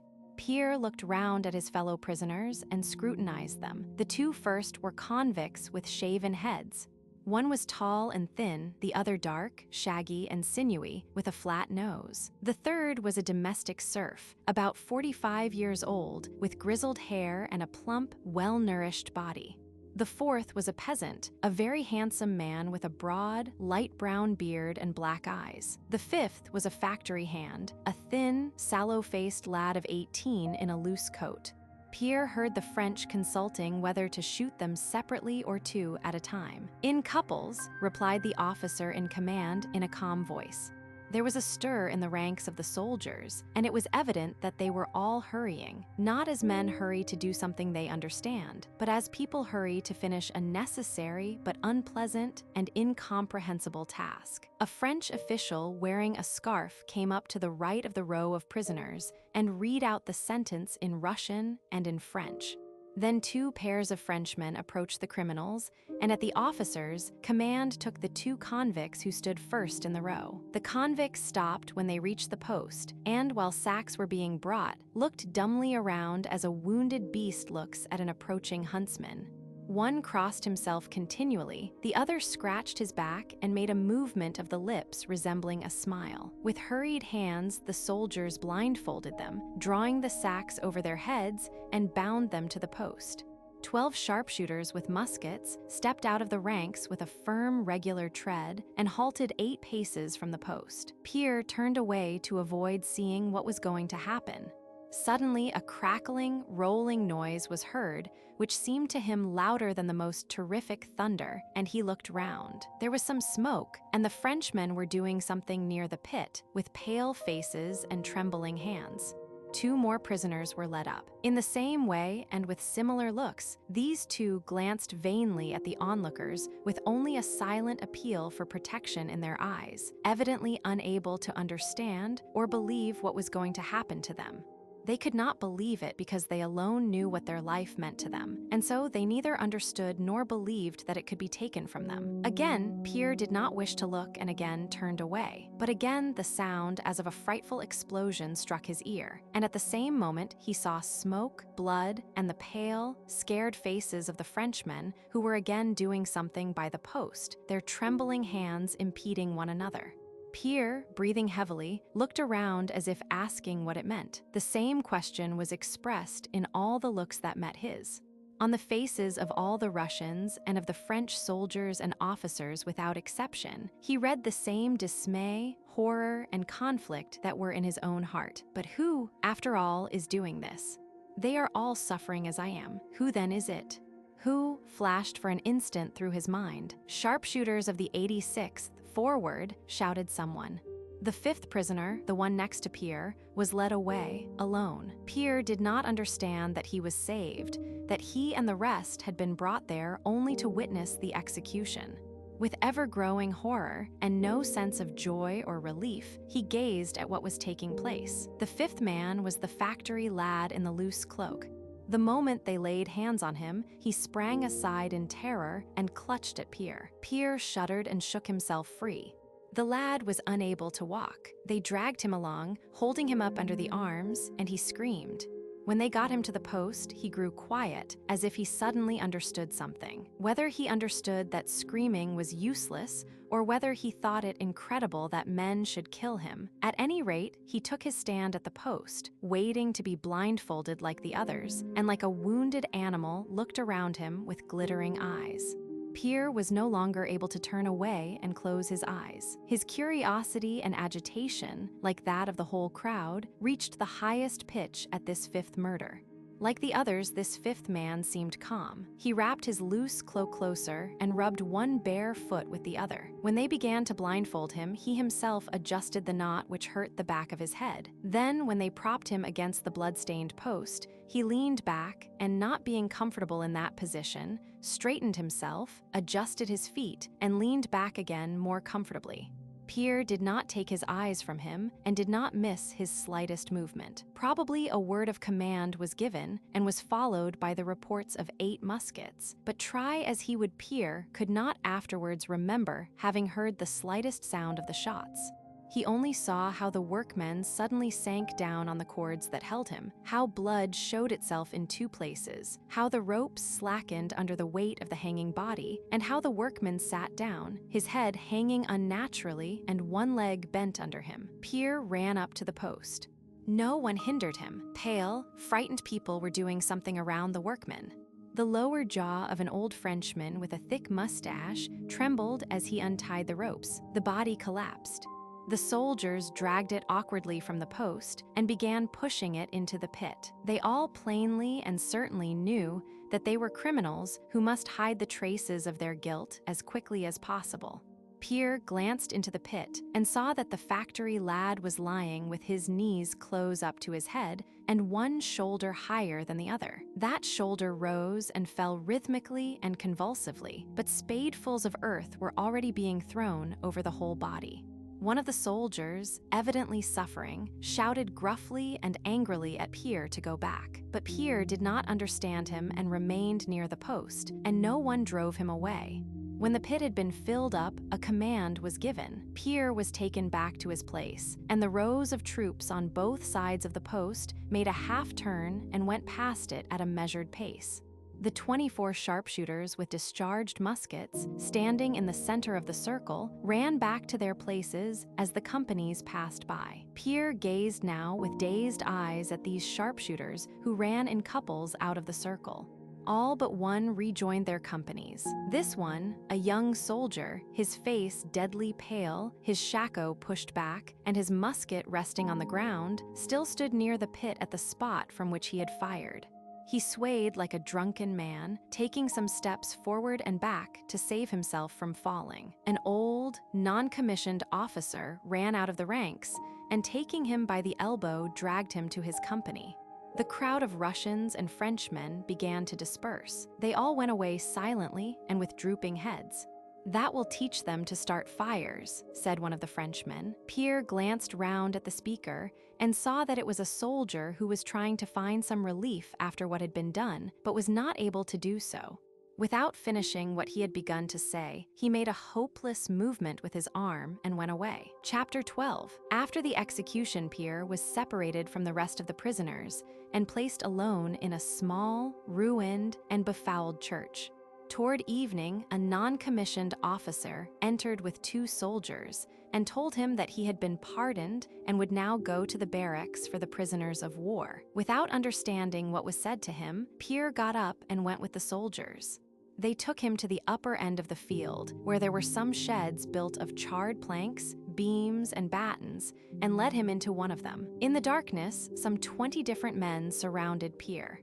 He looked at them without understanding who they were, why they were there, or what they wanted of him. He heard what they said, but did not understand the meaning of the words and made no kind of deduction from or application of them. He replied to questions they put to him, but did not consider who was listening to his replies, nor how they would understand them. He looked at their faces and figures, but they all seemed to him equally meaningless. From the moment Pierre had witnessed those terrible murders committed by men who did not wish to commit them, it was as if the mainspring of his life, on which everything depended and which made everything appear alive, had suddenly been wrenched out and everything had collapsed into a heap of meaningless rubbish. Though he did not acknowledge it to himself, his faith in the right ordering of the universe, in humanity, in his own soul, and in God had been destroyed. He had experienced this before, but never so strongly as now. When similar doubts had assailed him before, they had been the result of his own wrongdoing, and at the bottom of his heart, he had felt that relief from his despair and from those doubts was to be found within himself. But now he felt that the universe had crumbled before his eyes and only meaningless ruins remained, and this not by any fault of his own. He felt that it was not in his power to regain faith in the meaning of life. Around him in the darkness, men were standing, and evidently something about him interested them greatly. They were telling him something and asking him something. Then they led him away somewhere, and at last he found himself in a corner of the shed among men who were laughing and talking on all sides. "Well, then, mates, that very prince who," some voice at the other end of the shed was saying, with a strong emphasis on the word who. Sitting silent and motionless on a heap of straw against the wall, Pierre sometimes opened and sometimes closed his eyes. But as soon as he closed them, he saw before him the dreadful face of the factory lad, especially dreadful because of its simplicity, and the faces of the murderers, even more dreadful because of their disquiet.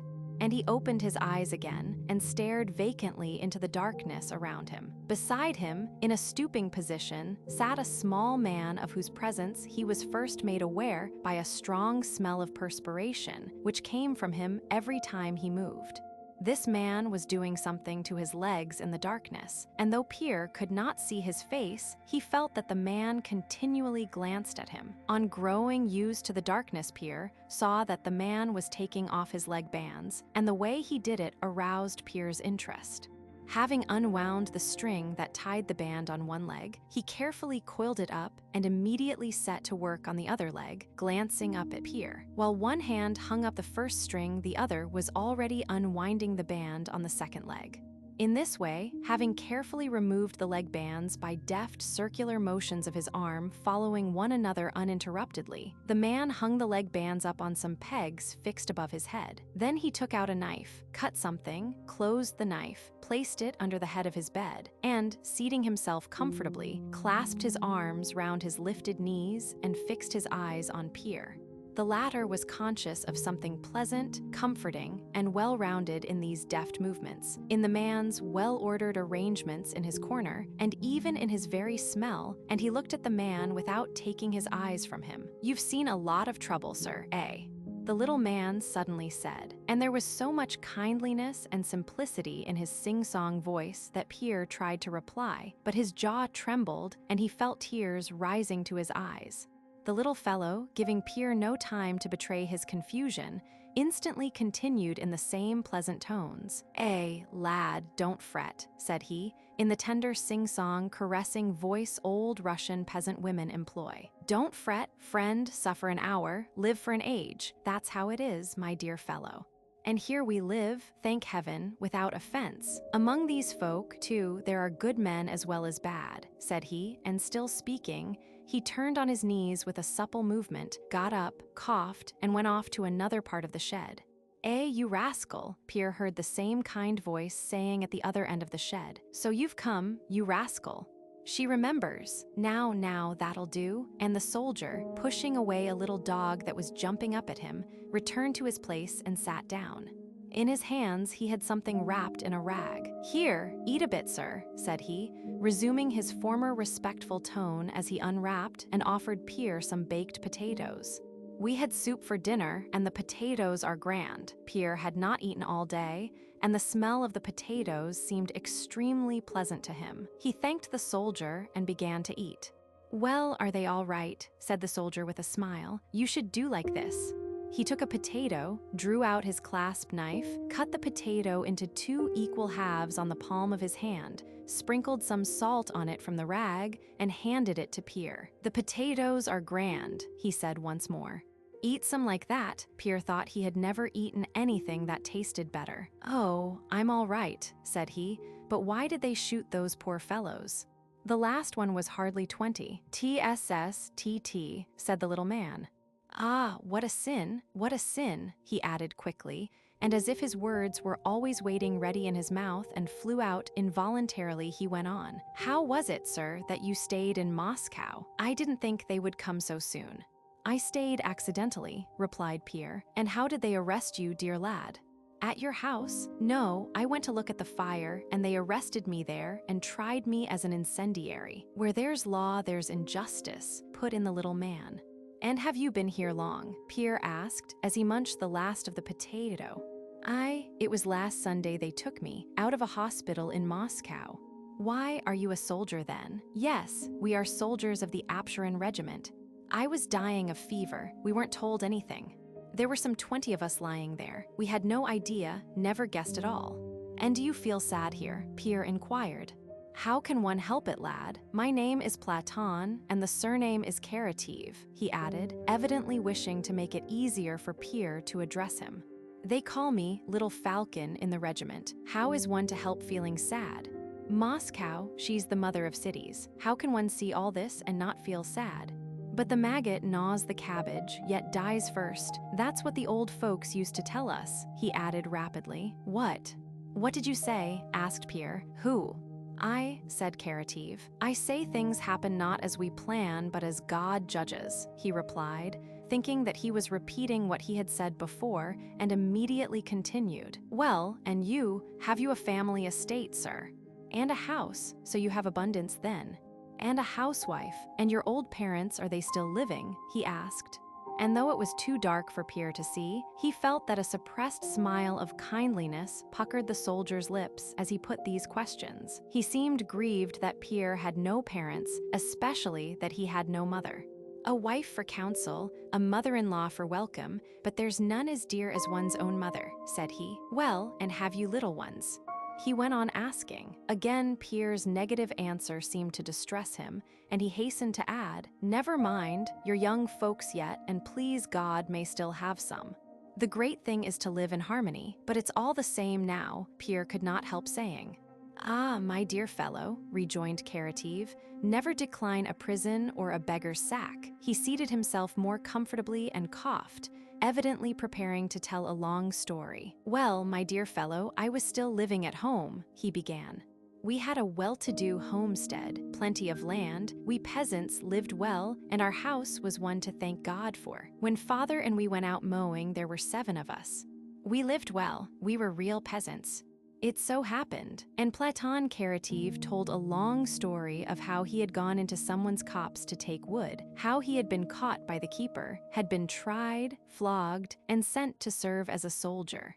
Well, lad, and a smile changed the tone of his voice. We thought it was a misfortune, but it turned out a blessing. If it had not been for my sin, my brother would have had to go as a soldier. But he, my younger brother, had 5 little ones, while I, you see, only left a wife behind. We had a little girl, but God took her before I went as a soldier. I come home on leave, and I'll tell you how it was. I look and see that they are living better than before. The yard full of cattle, the women at home, 2 brothers away earning wages, and only Michael the youngest at home. Father, he says, all my children are the same to me. It hurts the same whichever finger gets bitten. But if Platon hadn't been shaved for a soldier, Michael would have had to go, called us all to him, and, will you believe it, placed us in front of the icons. Michael, he says, come here and bow down to his feet. And you, young woman, you bow down too. And you, grandchildren, also bow down before him. Do you understand? He says. That's how it is, dear fellow. Fate looks for a head. But we are always judging. That's not well, that's not right. Our luck is like water in a dragnet. You pull at it and it bulges, but when you've drawn it out, it's empty. That's how it is. And Platon shifted his seat on the straw. After a short silence, he rose. Well, I think you must be sleepy, said he, and began rapidly crossing himself and repeating, Lord Jesus Christ, Holy Saint Nicholas, Frola and Lavra, Lord Jesus Christ, Holy Saint Nicholas, Frola and Lavra, Lord Jesus Christ, "Have mercy on us and save us," he concluded, then bowed to the ground, got up, sighed, and sat down again on his heap of straw. "That's the way. Lay me down like a stone, O God, and raise me up like a loaf," he muttered as he lay down, pulling his coat over him. "What prayer was that you were saying?" asked Pierre. Murmured Platon, who had almost fallen asleep. "What was I saying? I was praying." "Don't you pray?" "Yes, I do," said Pierre. "But what was that you said? Frola and Lavra?" "Well, of course," replied Platon quickly, "the horses saints. One must pity the animals too." The rascal, now you've curled up and got warm, you daughter of a bitch," said Karateev, touching the dog that lay at his feet, and again turning over he fell asleep immediately. Sounds of crying and screaming came from somewhere in the distance outside, and flames were visible through the cracks of the shed, but inside it was quiet and dark. For a long time Pierre did not sleep, but lay with eyes open in the darkness, listening to the regular snoring of Platon who lay beside him, and he felt that the world that had been shattered was once more stirring in his soul with a new beauty and on new and unshakable foundations. Chapter 13. 23 soldiers, 3 officers, and 2 officials were confined in the shed in which Pierre had been placed, and where he remained for 4 weeks. When Pierre remembered them afterwards, they all seemed misty figures to him except Platon Karateev, who always remained in his mind a most vivid and precious memory, and the personification of everything Russian, kindly, and round. When Pierre saw his neighbor next morning at dawn, the first impression of him, as of something round, was fully confirmed. Platon's whole figure, in a French overcoat girdled with a cord, a soldier's cap, and bast shoes, was round. His head was quite round, his back, chest, shoulders, and even his arms, which he held as if ever ready to embrace something, were rounded. His pleasant smile and his large, gentle brown eyes were also round. Platon Karateev must have been 50, judging by his stories of campaigns he had been in, told as by an old soldier.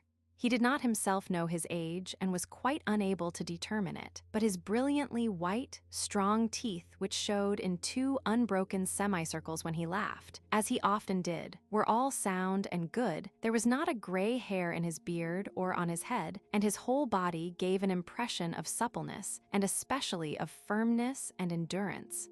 His face, despite its fine, rounded wrinkles, had an expression of innocence and youth. His voice was pleasant and musical, but the chief peculiarity of his speech was its directness and appositeness. It was evident that he never considered what he had said or was going to say, and consequently the rapidity and justice of his intonation had an irresistible persuasiveness. His physical strength and agility during the first days of his imprisonment were such that he seemed not to know what fatigue and sickness meant. Every night before lying down, he said, "Lord, lay me down as a stone and raise me up as a loaf." And every morning on getting up, he said, "I lay down and curled up, I get up and shake myself." And indeed, he only had to lie down to fall asleep like a stone, and he only had to shake himself to be ready without a moment's delay for some work, just as children are ready to play directly they awake. He could do everything, not very well but not badly. He baked, cooked, sewed, planed, and mended boots.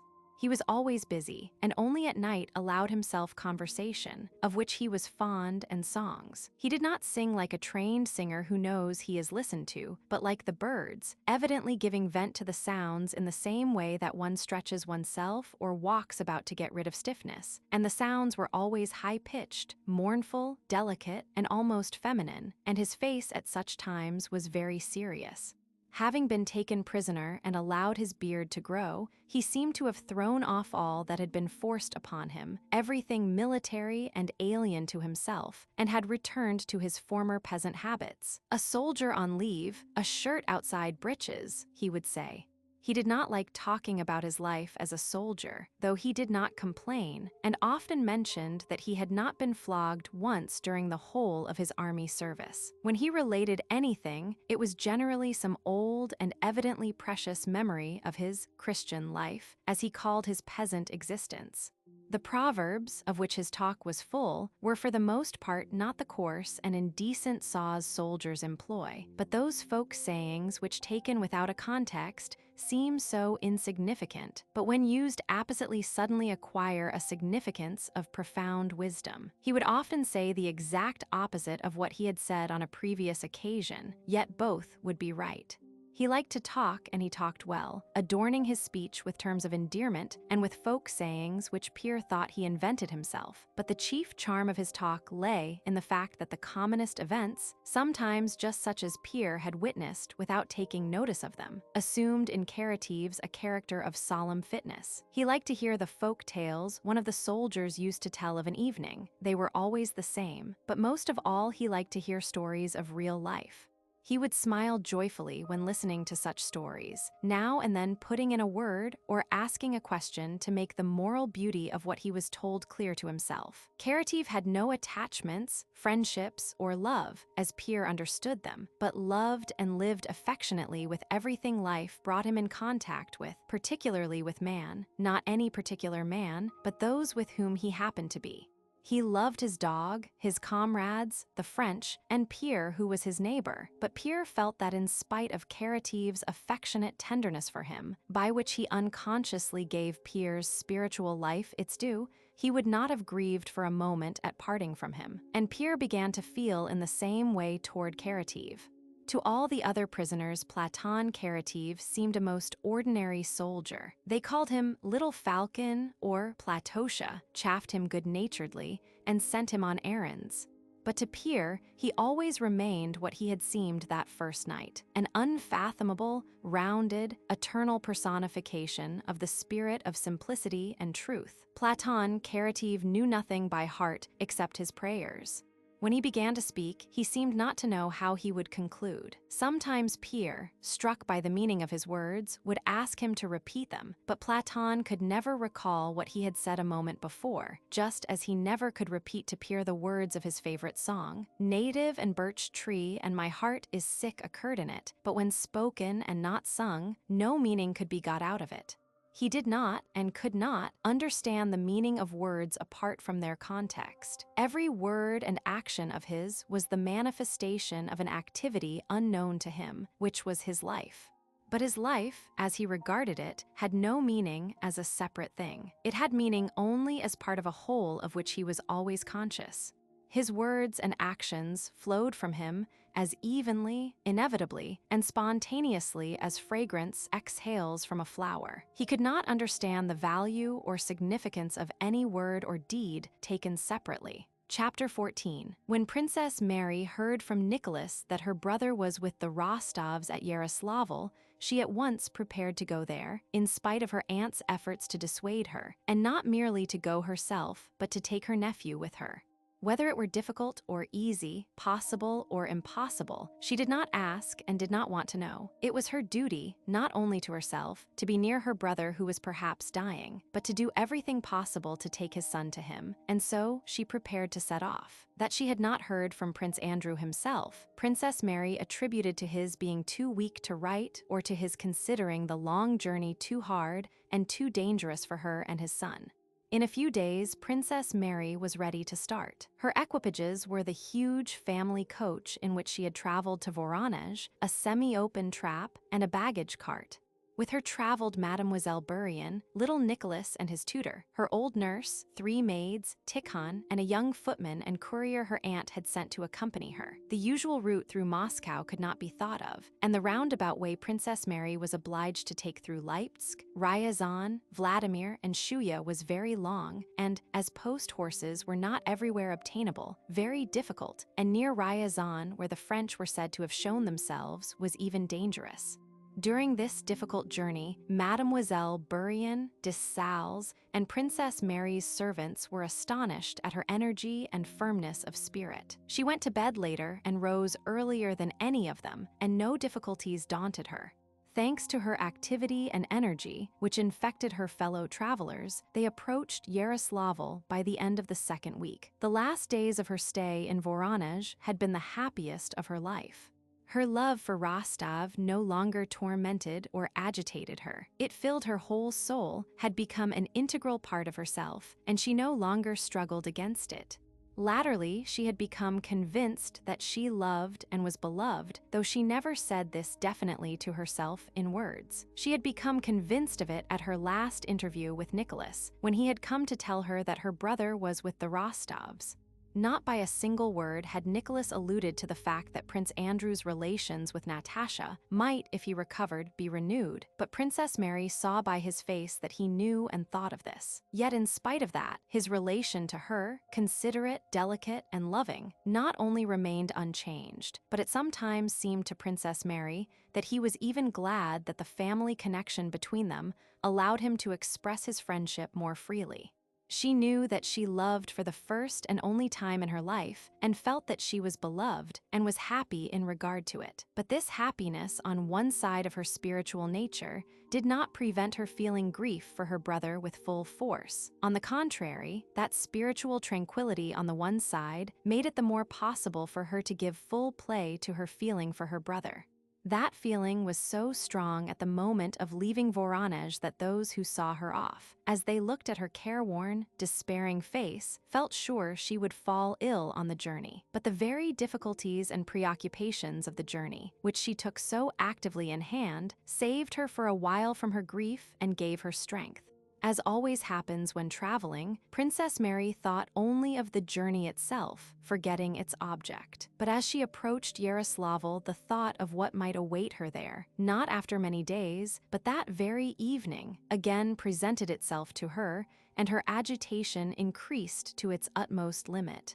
The courier who had been sent on in advance to find out where the Rostovs were staying in Yaroslavl, and in what condition Prince Andrew was when he met the big coach just entering the town gates, was appalled by the terrible pallor of the princess' face that looked out at him from the window. "I have found out everything, Your Excellency. The Rostovs are staying at the merchant Bronikov's house, in the square not far from here, right above the Volga," said the courier.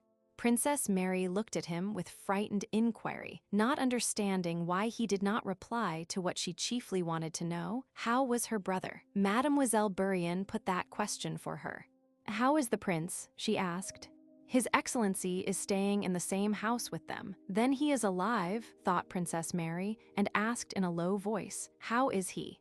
"The servants say he is still the same." What "still the same" might mean Princess Mary did not ask, but with an unnoticed glance at little 7-year-old Nicholas, who was sitting in front of her looking with pleasure at the town, she bowed her head and did not raise it again till the heavy coach, rumbling, shaking, and swaying, came to a stop.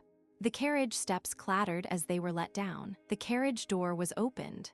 On the left there was water, a great river, and on the right a porch. There were people at the entrance, servants, and a rosy girl with a large plait of black hair, smiling as it seemed to Princess Mary in an unpleasantly affected way. This was Sonia. Princess Mary ran up the steps. This way," said the girl, with the same artificial smile, and the princess found herself in the hall facing an elderly woman of Oriental type, who came rapidly to meet her with a look of emotion. This was the Countess. She embraced Princess Mary and kissed her. "Mon enfant," she muttered, "je vous aime et vous connais depuis longtemps." "My child, I love you and have known you a long time." Despite her excitement, Princess Mary realized that this was the Countess and that it was necessary to say something to her. Hardly knowing how she did it, she contrived to utter a few polite phrases in French in the same tone as those that had been addressed to her, and asked, "How is he?" "The doctor says that he is not in danger," said the Countess, but as she spoke, she raised her eyes with a sigh, and her gesture conveyed a contradiction of her words. "Where is he? Can I see him, can I?" asked the princess. "One moment, princess, one moment, my dear, is this his son?" said the Countess, turning to little Nicholas who was coming in with Dessals. "There will be room for everybody. This is a big house." "Oh, what a lovely boy!" The Countess took Princess Mary into the drawing room, where Sonia was talking to Mademoiselle Bourienne. The countess caressed the boy, and the old count came in and welcomed the princess. He had changed very much since Princess Mary had last seen him. Then he had been a brisk, cheerful, self-assured old man. Now he seemed a pitiful, bewildered person. While talking to Princess Mary, he continually looked round, as if asking everyone whether he was doing the right thing. After the destruction of Moscow and of his property, thrown out of his accustomed groove, he seemed to have lost the sense of his own significance, and to feel that there was no longer a place for him in life. In spite of her one desire to see her brother as soon as possible, and her vexation that at the moment when all she wanted was to see him, they should be trying to entertain her and pretending to admire her nephew, the princess noticed all that was going on around her and felt the necessity of submitting, for a time, to this new order of things which she had entered. She knew it to be necessary, and though it was hard for her, she was not vexed with these people. "This is my niece," said the count, introducing Sonia. "You don't know her, princess." Princess Mary turned to Sonia, and trying to stifle the hostile feeling that arose in her toward the girl, she kissed her. But she felt oppressed by the fact that the mood of everyone around her was so far from what was in her own heart. "Where is he?" she asked again, addressing them all. "He is downstairs. Natasha is with him," answered Sonia, flushing. "We have sent to ask. I think you must be tired, princess." Tears of vexation showed themselves in Princess Mary's eyes. She turned away and was about to ask the countess again how to go to him, when light, impetuous, and seemingly buoyant steps were heard at the door. The princess looked round and saw Natasha coming in, almost running, that Natasha whom she had liked so little at their meeting in Moscow long since. But hardly had the princess looked at Natasha's face before she realized that here was a real comrade in her grief, and consequently a friend. She ran to meet her, embraced her, and began to cry on her shoulder. As soon as Natasha, sitting at the head of Prince Andrew's bed, heard of Princess Mary's arrival, she softly left his room and hastened to her with those swift steps that had sounded buoyant to Princess Mary. There was only one expression on her agitated face when she ran into the drawing room, that of love, boundless love for him, for her, and for all that was near to the man she loved, and of pity, suffering for others, and passionate desire to give herself entirely to helping them. It was plain that at that moment there was in Natasha's heart no thought of herself or of her own relations with Prince Andrew. Princess Mary, with her acute sensibility, understood all this at the first glance at Natasha's face, and wept on her shoulder with sorrowful pleasure. Come to him, Mary," said Natasha, leading her into the other room. Princess Mary raised her head, dried her eyes, and turned to Natasha. She felt that from her she would be able to understand and learn everything. "How?" She began her question but stopped short. She felt that it was impossible to ask or to answer in words. Natasha's face and eyes would have to tell her all more clearly and profoundly. Natasha was gazing at her, but seemed afraid and in doubt whether to say all she knew or not. She seemed to feel that before those luminous eyes which penetrated into the very depths of her heart, it was impossible not to tell the whole truth which she saw. And suddenly, Natasha's lips twitched, ugly wrinkles gathered round her mouth, and covering her face with her hands, she burst into sobs. Princess Mary understood. But she still hoped and asked, in words she herself did not trust, "But how is his wound? What is his general condition?" You will see," was all Natasha could say. They sat a little while downstairs near his room till they had left off crying, and were able to go to him with calm faces. "How has his whole illness gone? Is it long since he grew worse?" "When did this happen?" Princess Mary inquired. Natasha told her that at first there had been danger from his feverish condition and the pain he suffered, but at Troitsa that had passed, and the doctor had only been afraid of gangrene. That danger had also passed. When they reached Yaroslavl, the wound had begun to fester. Natasha knew all about such things as festering, and the doctor had said that the festering might take a normal course. Then fever set in, but the doctor had said the fever was not very serious. "But 2 days ago this suddenly happened," said Natasha, struggling with her sobs. "I don't know why, but you will see what he is like. Is he weaker, thinner? Ask the princess. No, it's not that, but worse. You will see. Oh, Mary, he is too good. He cannot live because. Chapter 15. When Natasha opened Prince Andrew's door with a familiar movement and let Princess Mary pass into the room before her, the princess felt the sobs in her throat. Hard as she had tried to prepare herself, and now tried to remain tranquil, she knew that she would be unable to look at him without tears. The princess understood what Natasha had meant by the words. 2 days ago, this suddenly happened. She understood those words to mean that he had suddenly softened, and that this softening and gentleness were signs of approaching death. As she stepped to the door, she already saw in imagination Andrew's face as she remembered it in childhood. A gentle, mild, sympathetic face which he had rarely shown, and which therefore affected her very strongly. She was sure he would speak soft, tender words to her such as her father had uttered before his death, and that she would not be able to bear it and would burst into sobs in his presence. Yet sooner or later it had to be, and she went in. The sobs rose higher and higher in her throat as she more and more clearly distinguished his form, and her short-sighted eyes tried to make out his features. And then she saw his face and met his gaze. He was lying in a squirrel fur dressing gown on a divan, surrounded by pillows.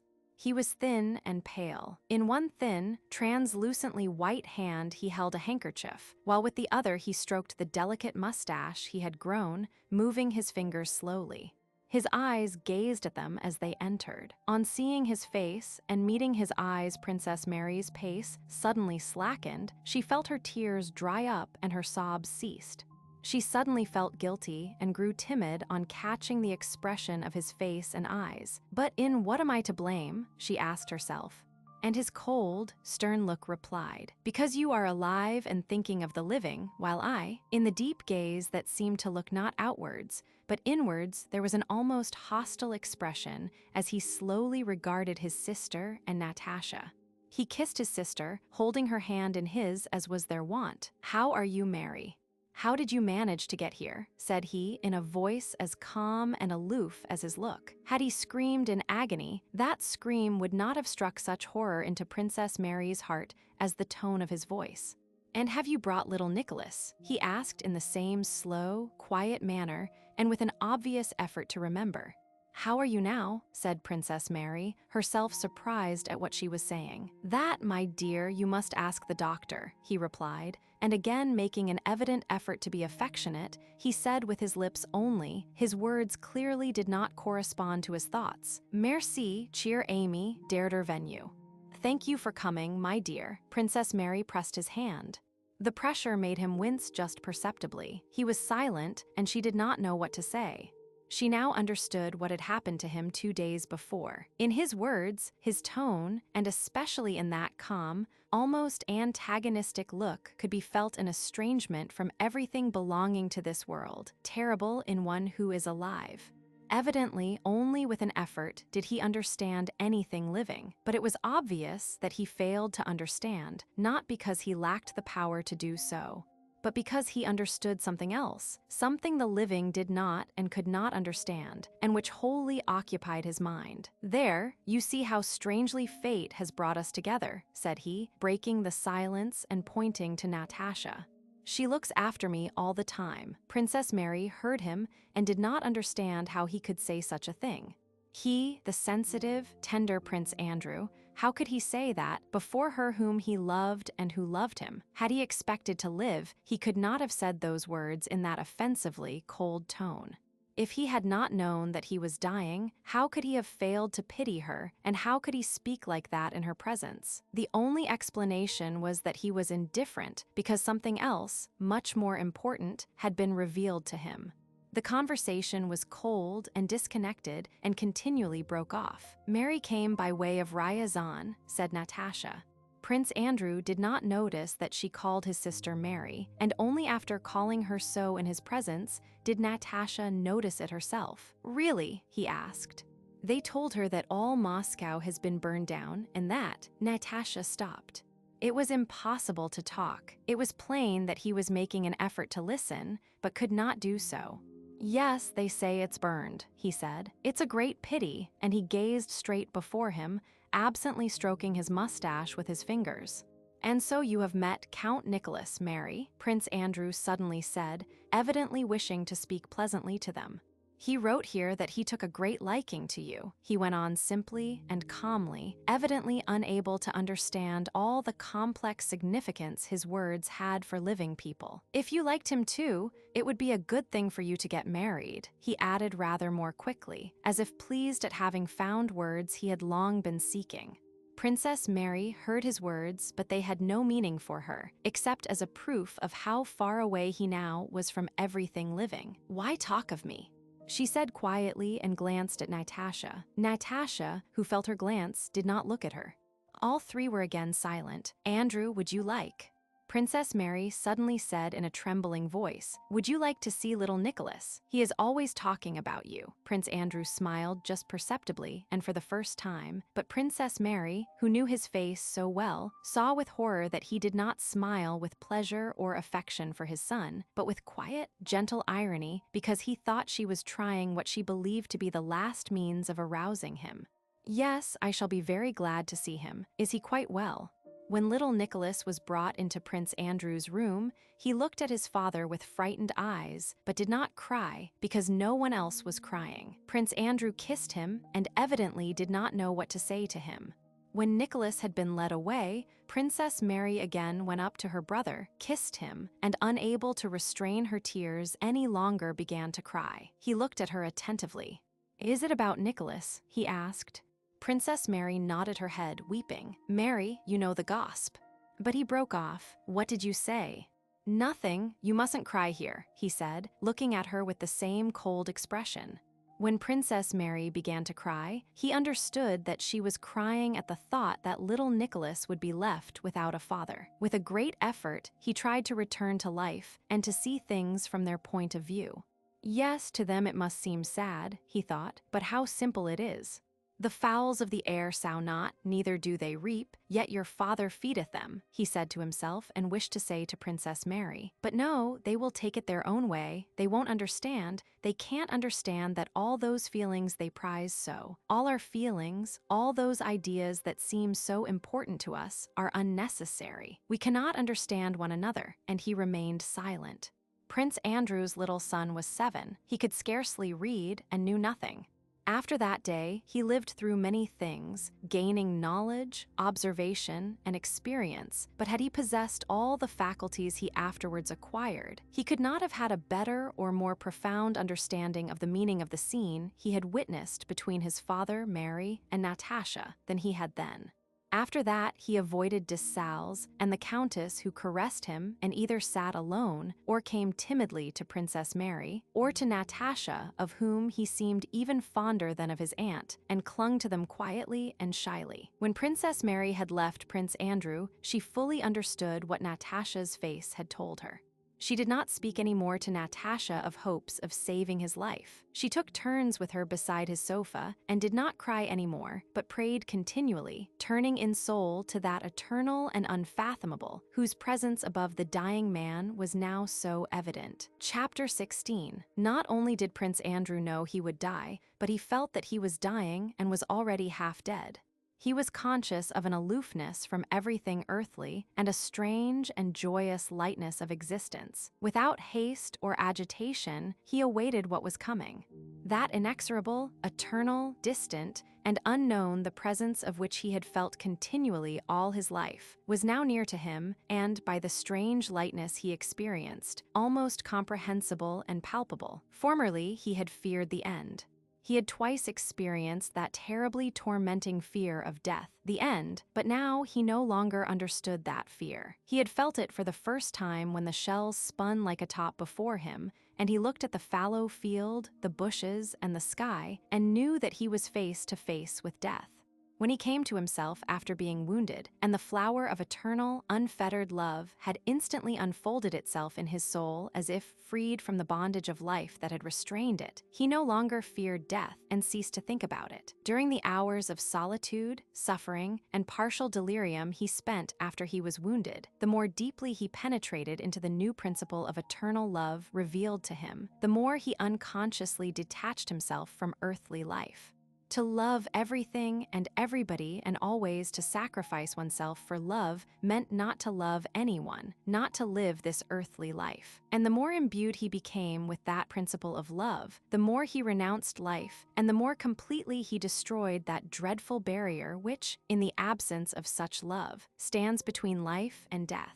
When during those first days he remembered that he would have to die, he said to himself, "Well, what of it? So much the better." But after the night in Mytishchi, when, half delirious, he had seen her for whom he longed appear before him, and having pressed her hand to his lips, had shed gentle, happy tears, love for a particular woman again crept unobserved into his heart and once more bound him to life. And joyful and agitating thoughts began to occupy his mind. Recalling the moment at the ambulance station when he had seen Kuragin, he could not now regain the feeling he then had, but was tormented by the question whether Kuragin was alive. And he dared not inquire. His illness pursued its normal physical course, but what Natasha referred to when she said, "This suddenly happened," had occurred 2 days before Princess Mary arrived. It was the last spiritual struggle between life and death, in which death gained the victory. It was the unexpected realization of the fact that he still valued life as presented to him in the form of his love for Natasha, and a last, though ultimately vanquished, attack of terror before the unknown. It was evening. As usual after dinner, he was slightly feverish, and his thoughts were preternaturally clear. Sonia was sitting by the table. He began to doze. Suddenly, a feeling of happiness seized him. "Ah, she has come," thought he.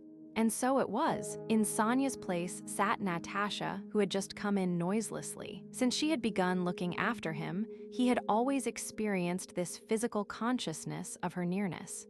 She was sitting in an armchair placed sideways, screening the light of the candle from him, and was knitting a stocking. She had learned to knit stockings since Prince Andrew had casually mentioned that no one nursed the sick so well as old nurses who knit stockings, and that there is something soothing in the knitting of stockings. The needles clicked lightly in her slender, rapidly moving hands, and he could clearly see the thoughtful profile of her drooping face. She moved, and the ball rolled off her knees. She started, glanced round at him, and screening the candle with her hand, stooped carefully with a supple and exact movement, picked up the ball, and regained her former position. He looked at her without moving and saw that she wanted to draw a deep breath after stooping, but refrained from doing so and breathed cautiously. At the Troitsa monastery, they had spoken of the past, and he had told her that if he lived, he would always thank God for his wound which had brought them together again. But after that, they never spoke of the future. Can it or can it not be? He now thought as he looked at her and listened to the light click of the steel needles. Can fate have brought me to her so strangely only for me to die? Is it possible that the truth of life has been revealed to me only to show me that I have spent my life in falsity? I love her more than anything in the world, but what am I to do if I love her? He thought, and he involuntarily groaned from a habit acquired during his sufferings. On hearing that sound, Natasha put down the stocking, leaned nearer to him, and suddenly, noticing his shining eyes, stepped lightly up to him and bent over him. "You are not asleep. No, I have been looking at you a long time. I felt you come in. No one else gives me that sense of soft tranquility that you do, that light. I want to weep for joy." Natasha drew closer to him. Her face shone with rapturous joy. "Natasha, I love you too much, more than anything in the world." "And I," she turned away for an instant. "Why too much?" She asked, "Why too much?" "Well, what do you feel in your soul, your whole soul? Shall I live? What do you think?" "I am sure of it, sure," Natasha almost shouted, taking hold of both his hands with a passionate movement. He remained silent a while. How good it would be, and taking her hand, he kissed it. Natasha felt happy and agitated, but at once remembered that this would not do and that he had to be quiet. "But you have not slept," she said, repressing her joy. "Try to sleep, please." He pressed her hand and released it, and she went back to the candle and sat down again in her former position. Twice she turned and looked at him, and her eyes met his beaming at her. She set herself a task on her stocking and resolved not to turn round till it was finished. Soon he really shut his eyes and fell asleep. He did not sleep long and suddenly awoke with a start and in a cold perspiration. As he fell asleep, he had still been thinking of the subject that now always occupied his mind, about life and death, and chiefly about death. He felt himself nearer to it. Love, what is love? He thought, love hinders death. Love is life. Everything that I understand only because I love. Everything exists only because I love. Everything is united by it alone. Love is God, and to die means that I, a particle of love, shall return to the general and eternal source. These thoughts seemed to him comforting. But they were only thoughts. Something was lacking in them. They were not clear. They were too one-sidedly personal and brain-spun. And there was the former agitation and obscurity. He fell asleep. He dreamed that he was lying in the room he really was in, but that he was quite well and unwounded. Many various, indifferent, and insignificant people appeared before him. He talked to them and discussed something trivial. They were preparing to go away somewhere. Prince Andrew dimly realized that all this was trivial and that he had more important cares, but he continued to speak, surprising them by empty witticisms. Gradually, unnoticed, all these persons began to disappear, and a single question, that of the closed door, superseded all else. He rose and went to the door to bolt and lock it. Everything depended on whether he was, or was not, in time to lock it. He went and tried to hurry, but his legs refused to move, and he knew he would not be in time to lock the door, though he painfully strained all his powers. He was seized by an agonizing fear. And that fear was the fear of death. It stood behind the door. But just when he was clumsily creeping toward the door, that dreadful something on the other side was already pressing against it and forcing its way in. Something not human, death, was breaking in through that door and had to be kept out. He seized the door, making a final effort to hold it back. To lock it was no longer possible, but his efforts were weak and clumsy, and the door, pushed from behind by that terror, opened and closed again. Once again it pushed from outside. His last superhuman efforts were vain, and both halves of the door noiselessly opened. It entered, and it was death, and Prince Andrew died. But at the instant he died, Prince Andrew remembered that he was asleep, and at the very instant he died, having made an effort, he awoke. Yes, it was death. I died and woke up. Yes, death is an awakening, and all at once it grew light in his soul, and the veil that had till then concealed the unknown was lifted from his spiritual vision. He felt as if powers till then confined within him had been liberated, and that strange lightness did not again leave him. When, waking in a cold perspiration, he moved on the divan, Natasha went up and asked him what was the matter. He did not answer and looked at her strangely, not understanding. That was what had happened to him 2 days before Princess Mary's arrival. From that day, as the doctor expressed it, the wasting fever assumed a malignant character. But what the doctor said did not interest Natasha. She saw the terrible moral symptoms which to her were more convincing. From that day, an awakening from life came to Prince Andrew together with his awakening from sleep. And compared to the duration of life, it did not seem to him slower than an awakening from sleep compared to the duration of a dream.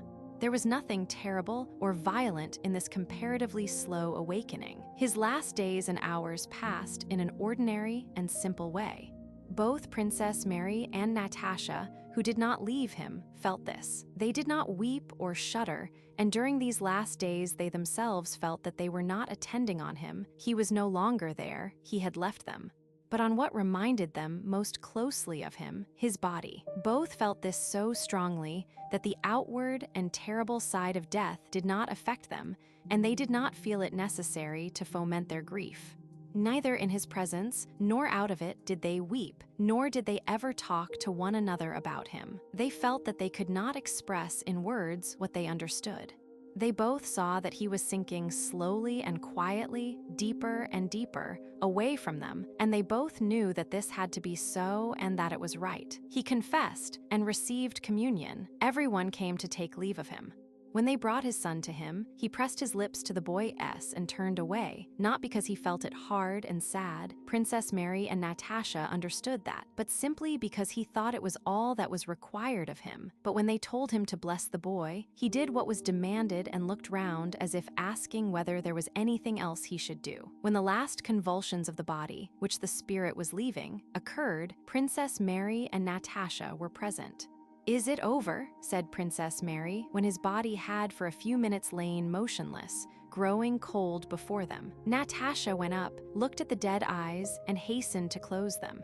She closed them but did not kiss them, but clung to that which reminded her most nearly of him, his body. Where has he gone? Where is he now? When the body, washed and dressed, lay in the coffin on a table, everyone came to take leave of him, and they all wept. Little Nicholas cried because his heart was rent by painful perplexity. The Countess and Sonia cried from pity for Natasha and because he was no more.